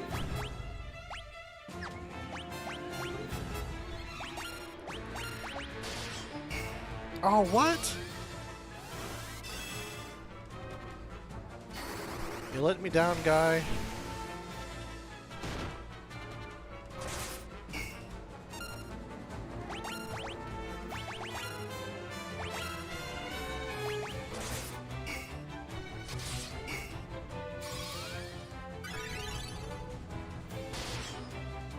There we go. He hits so hard. I'm just gonna blizzard him.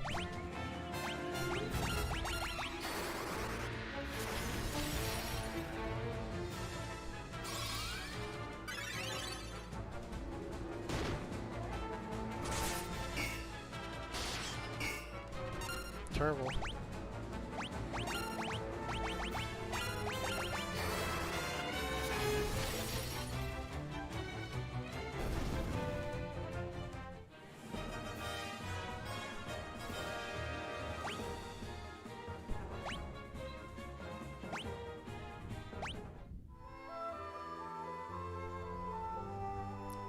How are we doing? 28? Hopefully there's not much more. We shall see.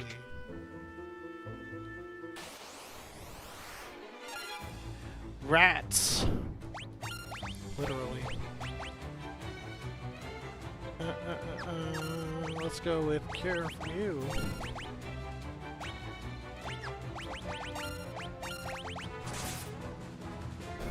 Backup healer becomes main healer. Things aren't doing too good when we see that happen. You still got a lot of MP left.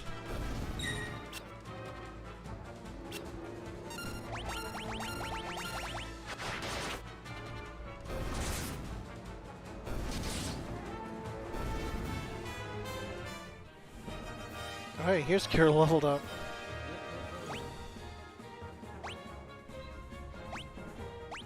Wow, that's a lot of money though. Those rats are loaded. That doesn't look dangerous at all. A big treasure chest, a treasure chest in the middle of a large room. Definitely isn't a trap. Nothing to worry about.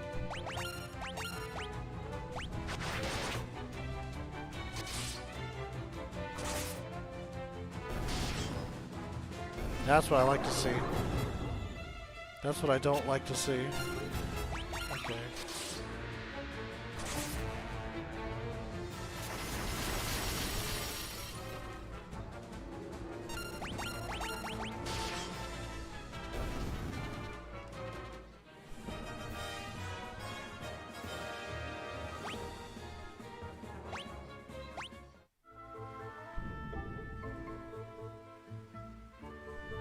Let's see what we got. Well, let's just get it over with. We know I'm gonna open that treasure chest. We all know what's gonna happen.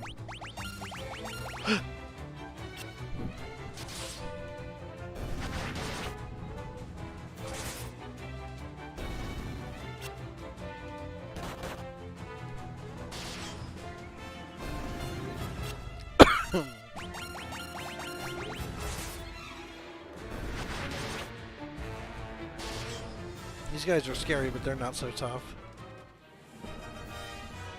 Exactly.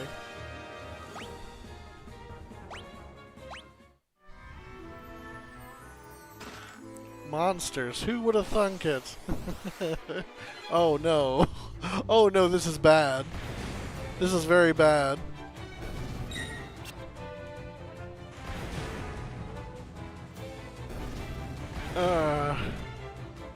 No, I don't like this one bit.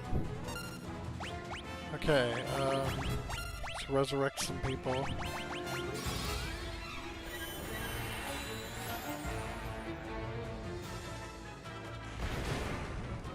That one's not so bad.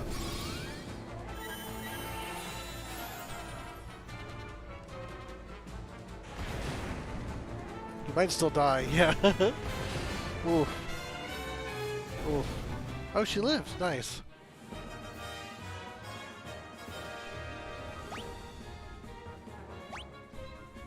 Okay, cool. So only Furion missed out on the nonsense. Golden armor.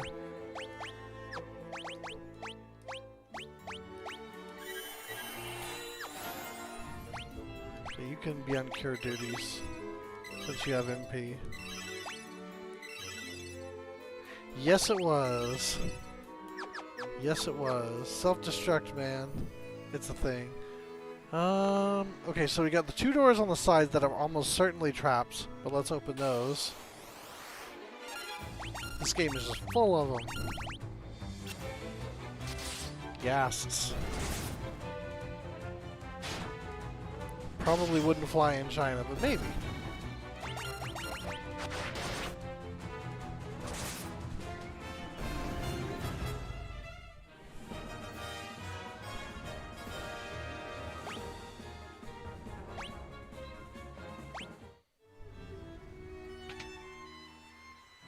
Oh hey, boxes. What do we got? Eye drops, mallet, okay. Antidote, okay. Mallet in Final Fantasy III is how you cause and cure many, and that's true in later games as well. But in this game, a mallet is how you cure amnesia, just like in the Flintstones. Just a bonk on the head to fix whatever problems are happening. Okay, we're gonna blizzard this, that's right. This is how we deal with this guy.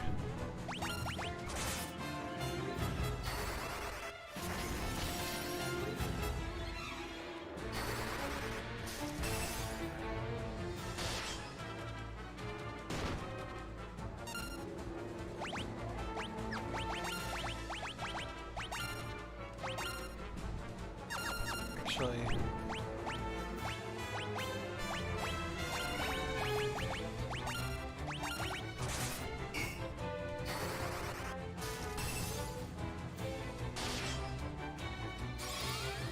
if attacks didn't deal so little damage, I wouldn't have to use so much MP. But they really do. Very little. in the way of damage. Okay.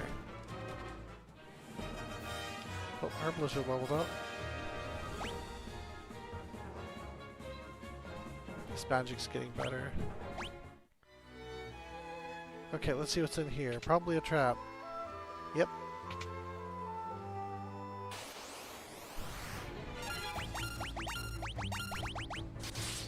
Thankfully these guys aren't too difficult to just deal with. They're not hitting as hard as they should be though.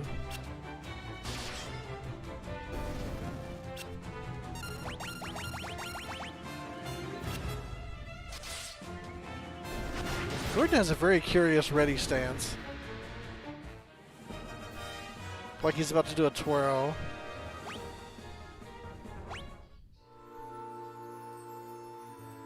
Alright. Now we are moving on. Not quite yet. Nice. Okay. Nice. I don't know if there's a mithril bow. But I'm sad she doesn't really have another bow right now. She's just kind of been using that one for a long time. I think everyone else has gotten an upgrade now except for her.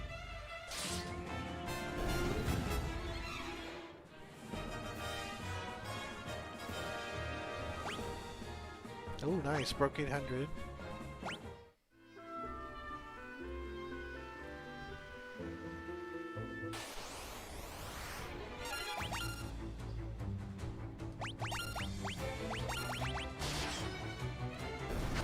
Good. That mithril axe is making a real difference. He's actually able to take guys out on his own. Which honestly, that's what guys should be about. Just big damage.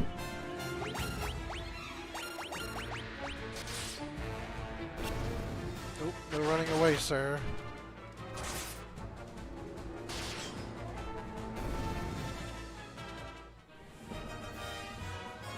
Slowly but surely that bow's going up. Oh nice, he broke 300. Ah, warp. Warp's the good one.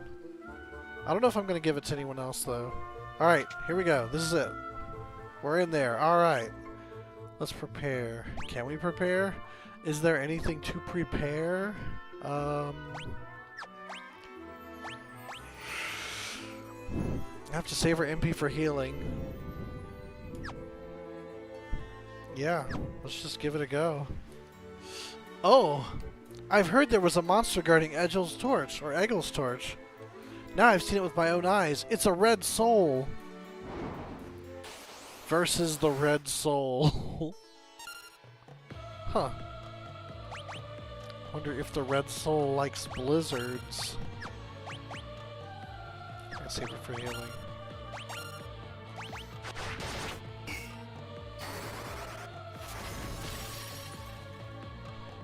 Yes, he does quite a bit. Okay. Good to know.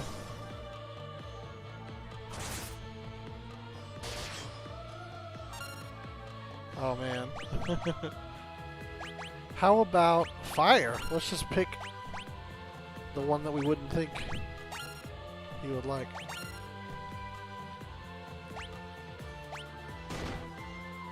Okay, it doesn't hit very hard.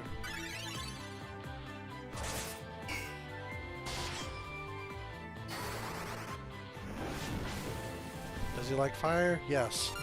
Okay. How about thunder? Maybe he just doesn't care about magic. Which is possible. Actually, you can cure him.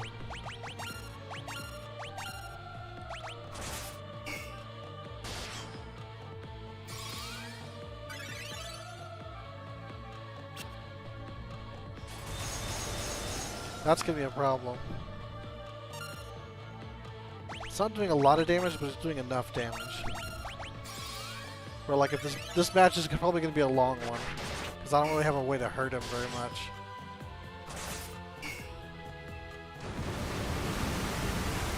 He's throwing big magic. Okay.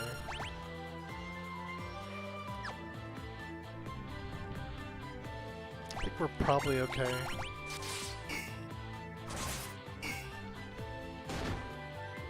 So is this really the guy show? Huh.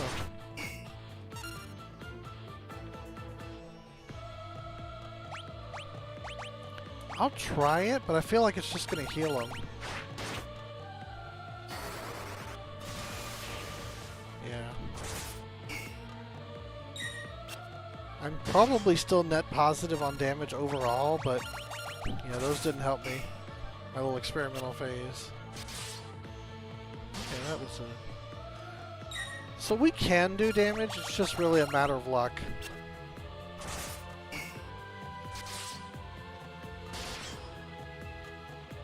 Guy's consistently doing okay.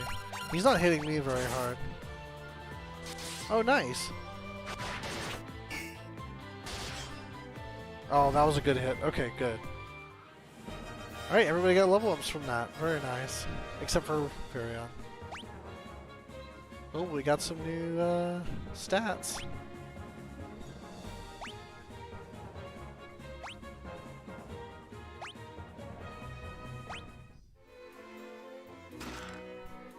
You found Eggel's torch in the chest! Okay, we don't have the resources to walk out of here, so I'm going to use warp. Which is going to be very involved. But this is why we gave him the MP, so we could do this.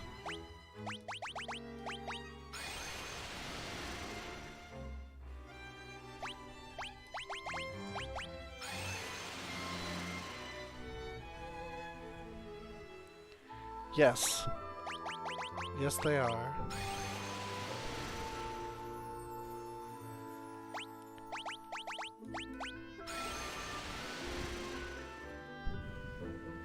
Okay, we made it. Nope, we didn't. We still got 2 more.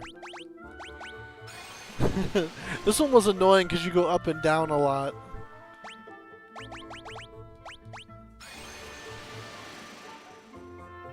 There we go. Alright. Now we can use Eggel's torch. Oh, we just take the flame. Okay. The Sunfire moves to Eggel's torch.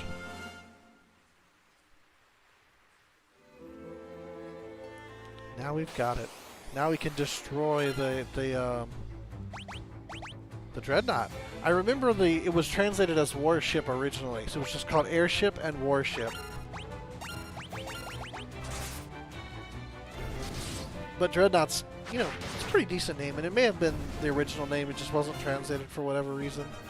But I feel like that came later, like they just decided to give it a proper name down the line.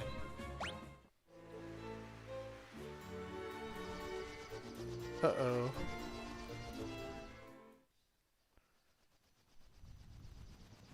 Here comes... Oh, it's an air... Oh no, it's the airship being traced by the Dreadnaught.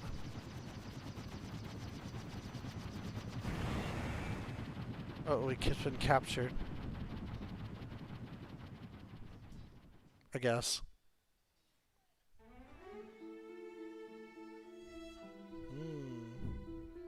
Interesting.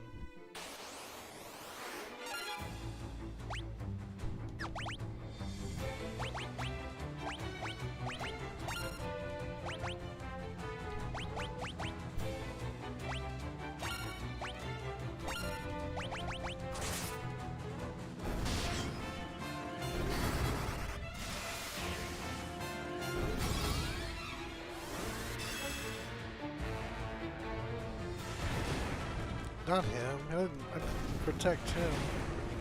Don't blow up around the person I protected. Oh well. Actually, it's probably for the best.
I always like it when they gain HP when I just do nothing but cast spells the whole time. I'm like, huh, okay, cool.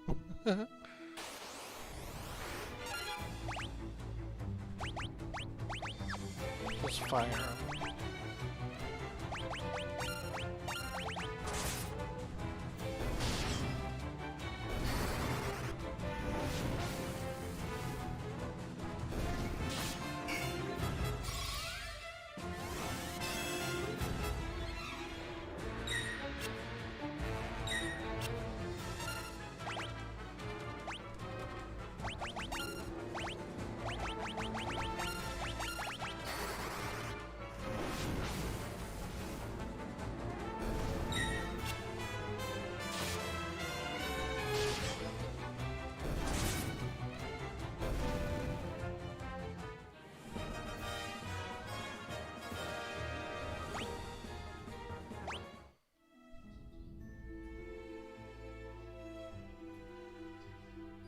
I like this world map theme a lot. Last one, he's almost out of MP. This is our last protect, wow.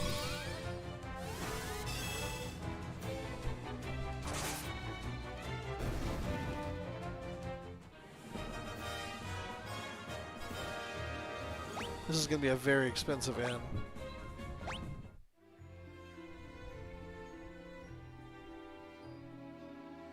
We gained a lot of MP in that dungeon. Can I fire another one? Yes, okay. Do you get anything? Let's do thunder.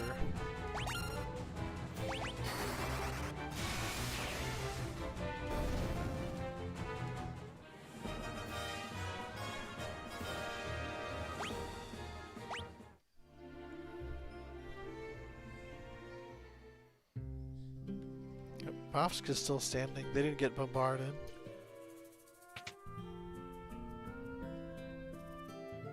$521.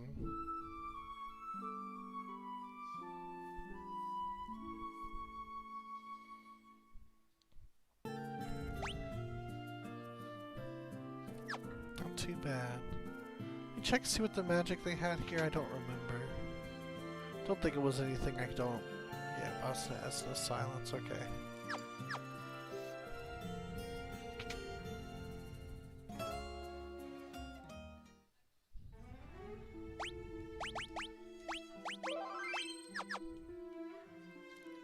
We're mostly just walking our way back now.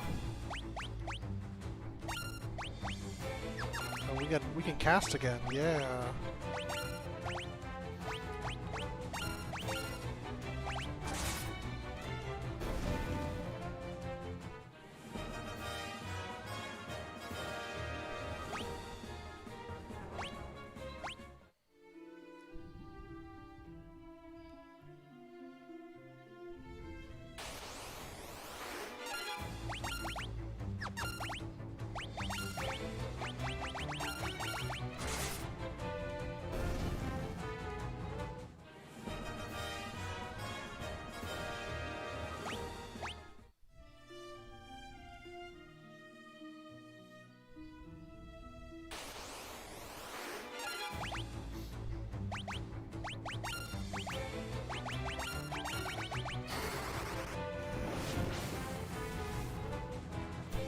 Yeah, it definitely seems to be kind of like the quietening.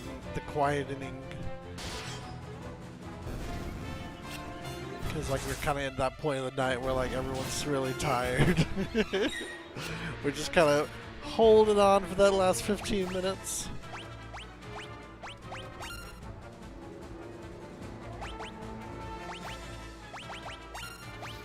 And I'm doing something very utilitarian on top of that.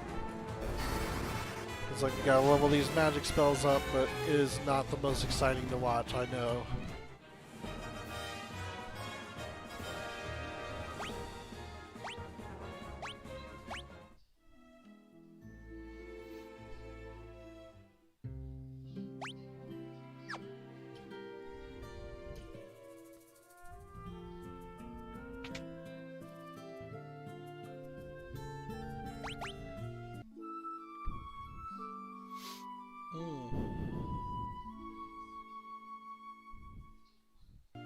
I wonder if anyone in the pub has anything to say about the airship going missing, or if Sid's even among them.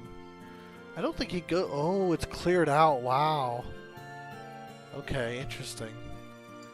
Let's go back to Altair and see. Oh, Altair, like it's Assassin's Creed. Let's go back to Altair.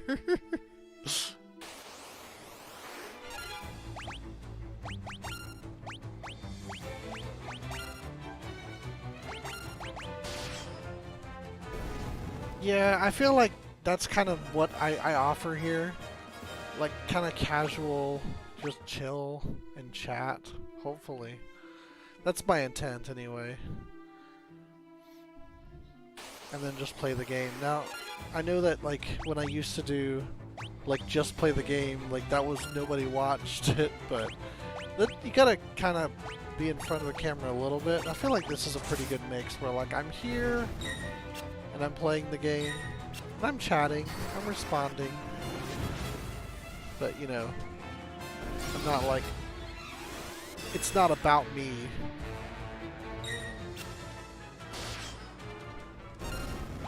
I don't know, maybe not as much as it could be, as they say. I feel like you might get what I'm saying.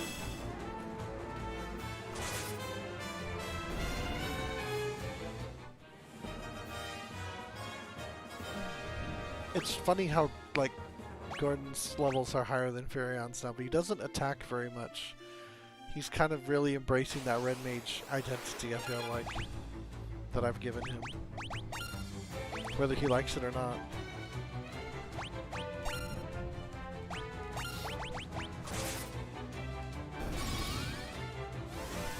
Interesting. I don't know. How would you describe...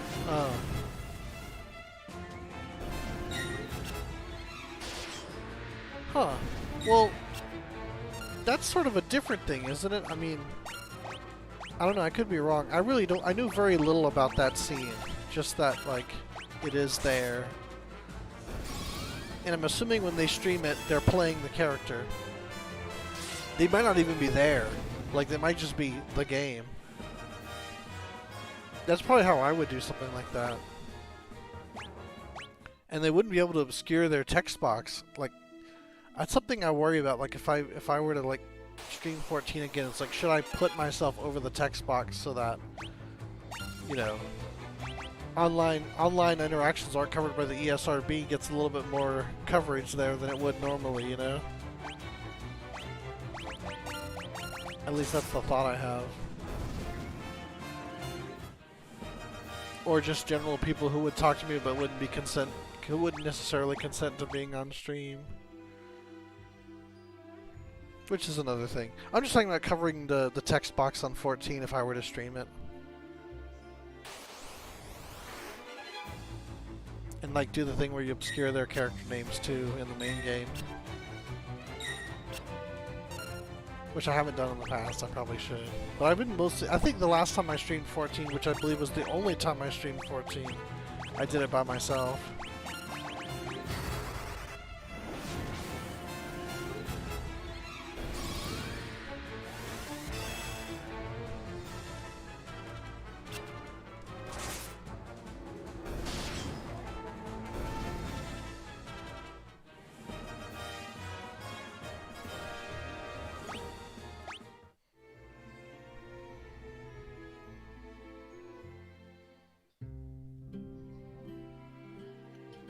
Palum is an interesting place, but I never ever visit it or stay very long. It's literally just like Parm or Parm. But Sid's not here, so it's like, why is this here? I don't know.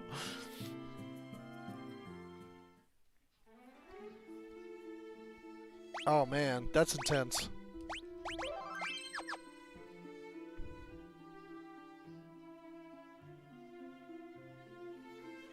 Man, that's what my coworker was saying though, like it's all very like moderated. Just seems like another world to me, you know? Almost frightening in a sense, cuz like it kind of gives me the same vibes that your old like Ragnarok private servers give me. You know what I mean? Because it's like, that's essentially what they are, right? Like they're private worlds run by whoever's organizing the roleplay group. And they basically rewrite the rules as they see fit with whatever mods they're using. You know, for better or for worse, obviously, I mean, people are going to have what they prefer. And they can choose to be there or not be there. And that's basically it, as far as like I can tell.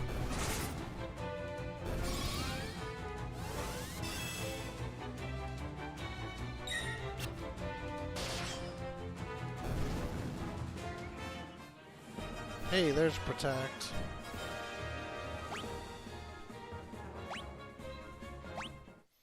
Actually, I think this is the first time Gordon's been back in Altair for a while since the Dreadnaught came along.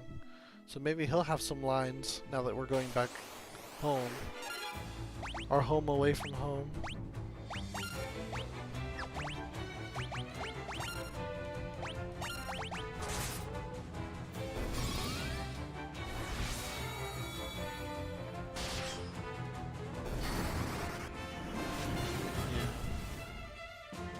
What's it called? If you don't mind me asking.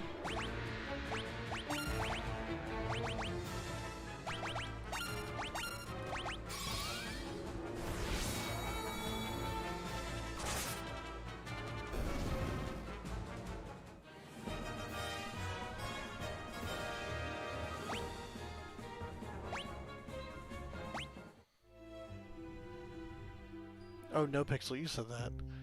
So that's a different one that my coworker plays on. I couldn't tell you what it was. I feel like I might just recognize it if you had said it.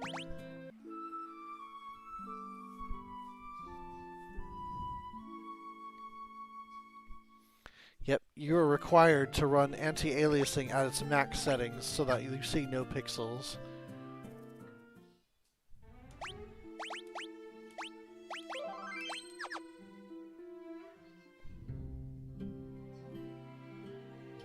Huh.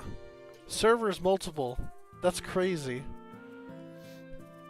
It blows my mind that there's so many people.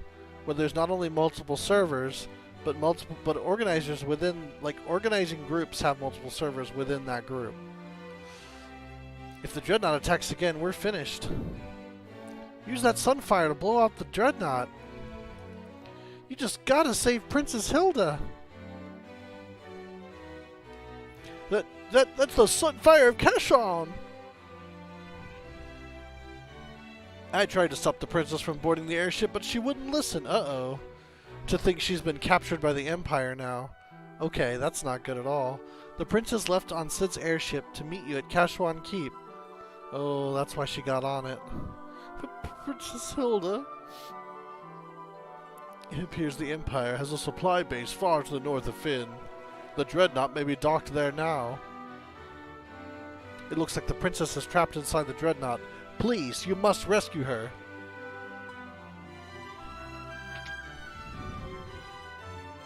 Sid's airship has been captured by the Dreadnaught, and the princess is with it. Same. Well, the princess was captured, and of course this is all your fault too. You blow up the Dreadnaught? You could blow your way out of a cloth sack! This guy's a jerk. It's just received word that the Dreadnaught is headed somewhere north of Fynn. This is your source. These NPCs are your source of info when you're lost, so they are all very well connected. I guess it kind of makes sense because this is the rebellion, so like this is kind of their hub of information and all that. So they're getting like all these wires and what have you from around. You must rescue the princess. The princess felt badly about always sending you out on such dangerous assignments. She thought the least she could do was to meet you at Cashwan Keep on Sid's airship. She wants to be better than Minfilia. Yeah, that guy's a jerk.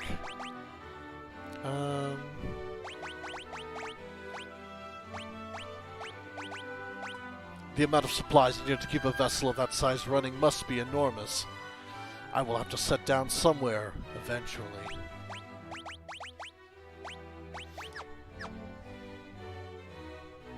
Please, please rescue my daughter. We will probably have time to go to the site, but probably not much else tonight, because we got like 5 minutes. But I'll go there. I'll walk over there. We will do that much.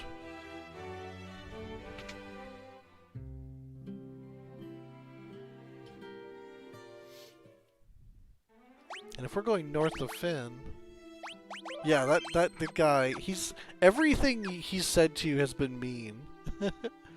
We're actually going in this direction. We haven't gone this way in a long time. This is like easy monsters too.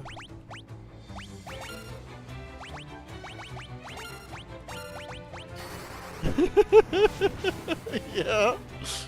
Although it kind of is our fault because she was coming to meet us, but yeah. The fact that the Dreadnaught was there at the time, though, was not our fault.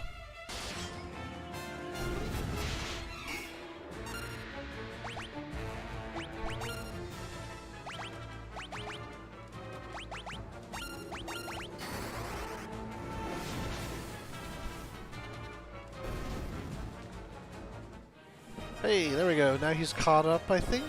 No, he's still got to do life, right. He did cast life a lot during that dungeon. People kept blowing up because the bombs kept blowing up.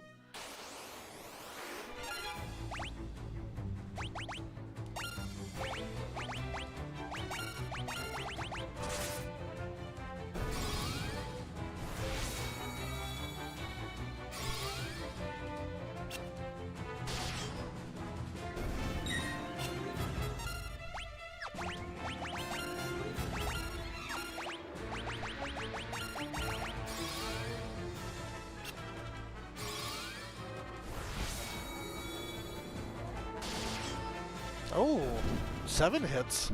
Very nice.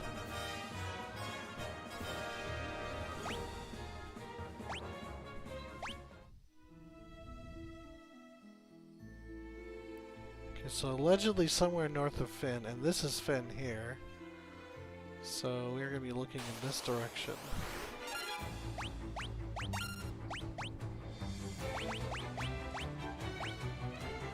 Right, you're getting a shell. Oh, you were lifing yourself. Right.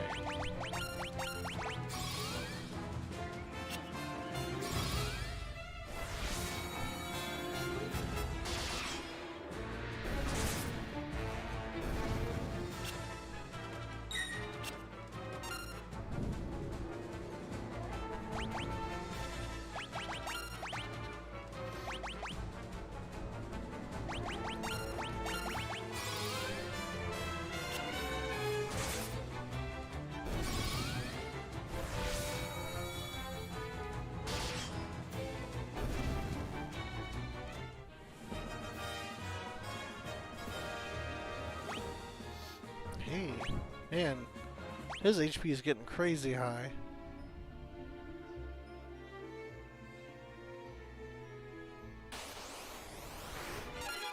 I almost feel like it's going to be like at that northern tip of the continent, but we'll see real quick. This will probably be at the... there's not much more time. I will say these mobs are getting pretty big and scary, though, like we just saw in that dungeon, so that's definitely a good sign.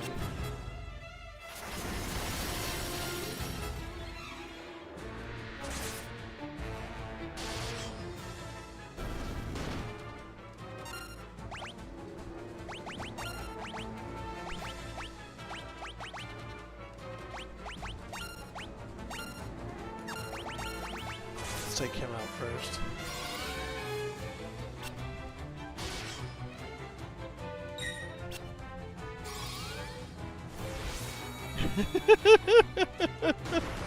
He'd scold me even if I beelined it.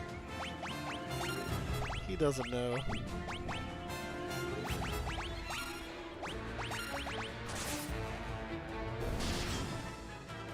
Alright, good stuff.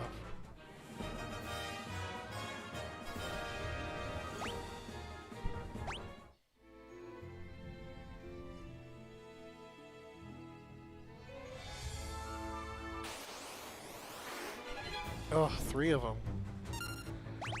No likey.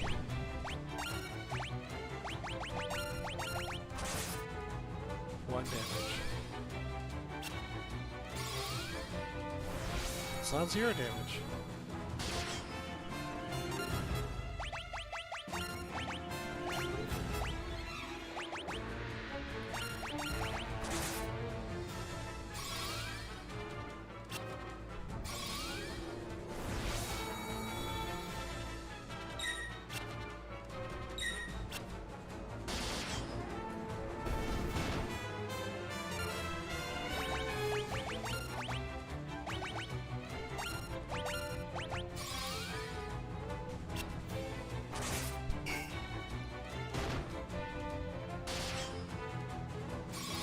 Now that I think about it though, this game doesn't have tents.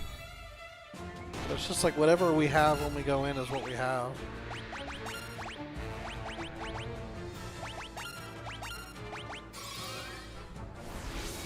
Oh, everybody's got shell.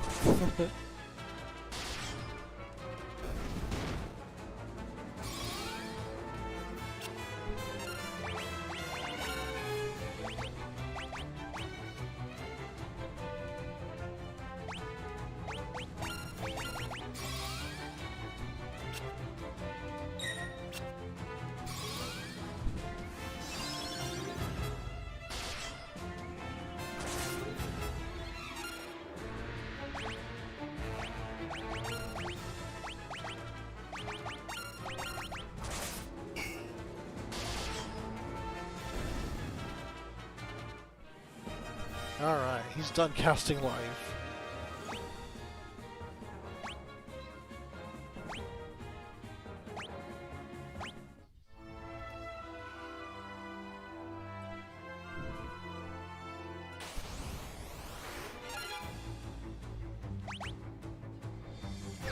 Yeah, he's basically as caught up as he's gonna get.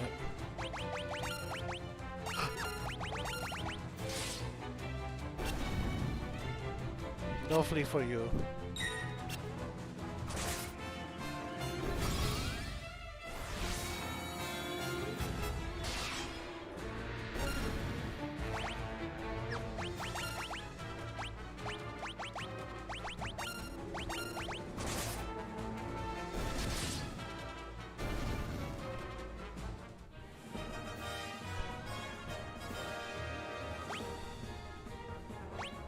Good, he needs it.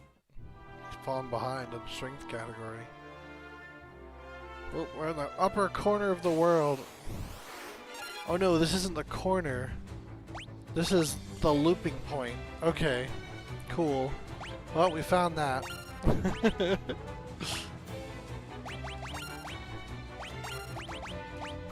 I'm not sure I'm going the right way.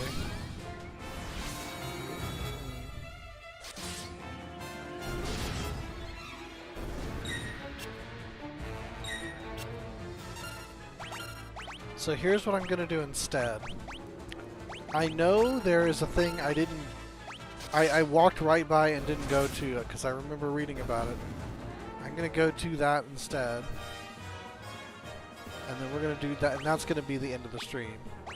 And I don't want to say what it is because... Oh, it's very far from here, isn't it? Yes, it is. Okay. Oh, it's very far from here.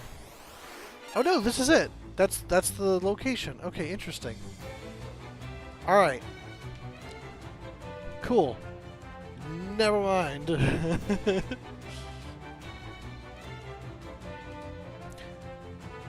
That is very much a video. It's a very gamey thing and not a realistic thing. Oh, these guys take forever.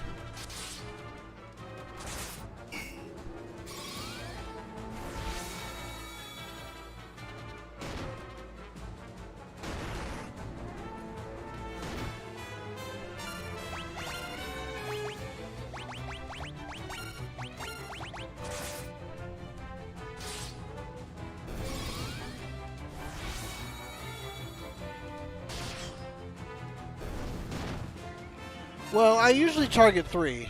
I mean, we're going overtime and we're about to end. I'm just like... I wanted to get to the point where we're going and then stop there so that when we start the next one, we'll be at a good starting point instead of like having to go somewhere at the start of the next one, if that makes sense.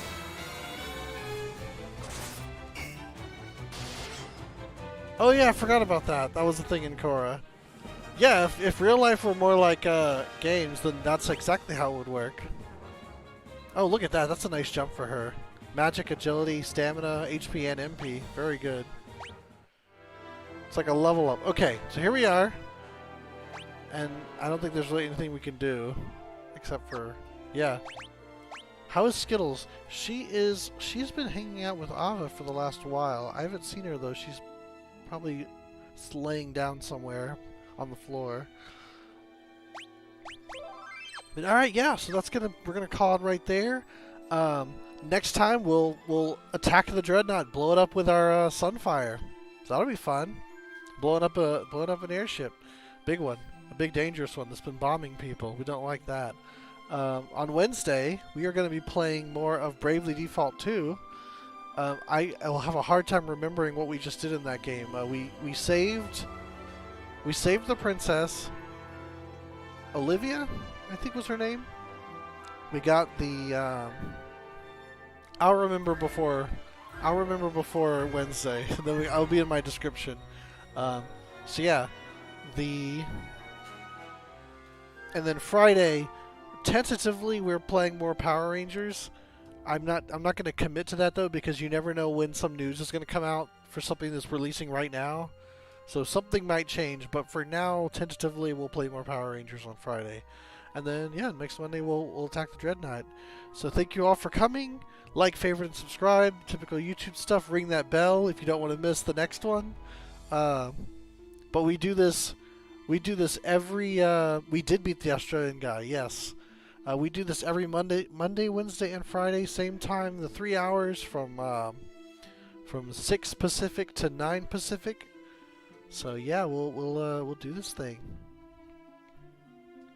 But until then, have a good night and fair winds in your travels.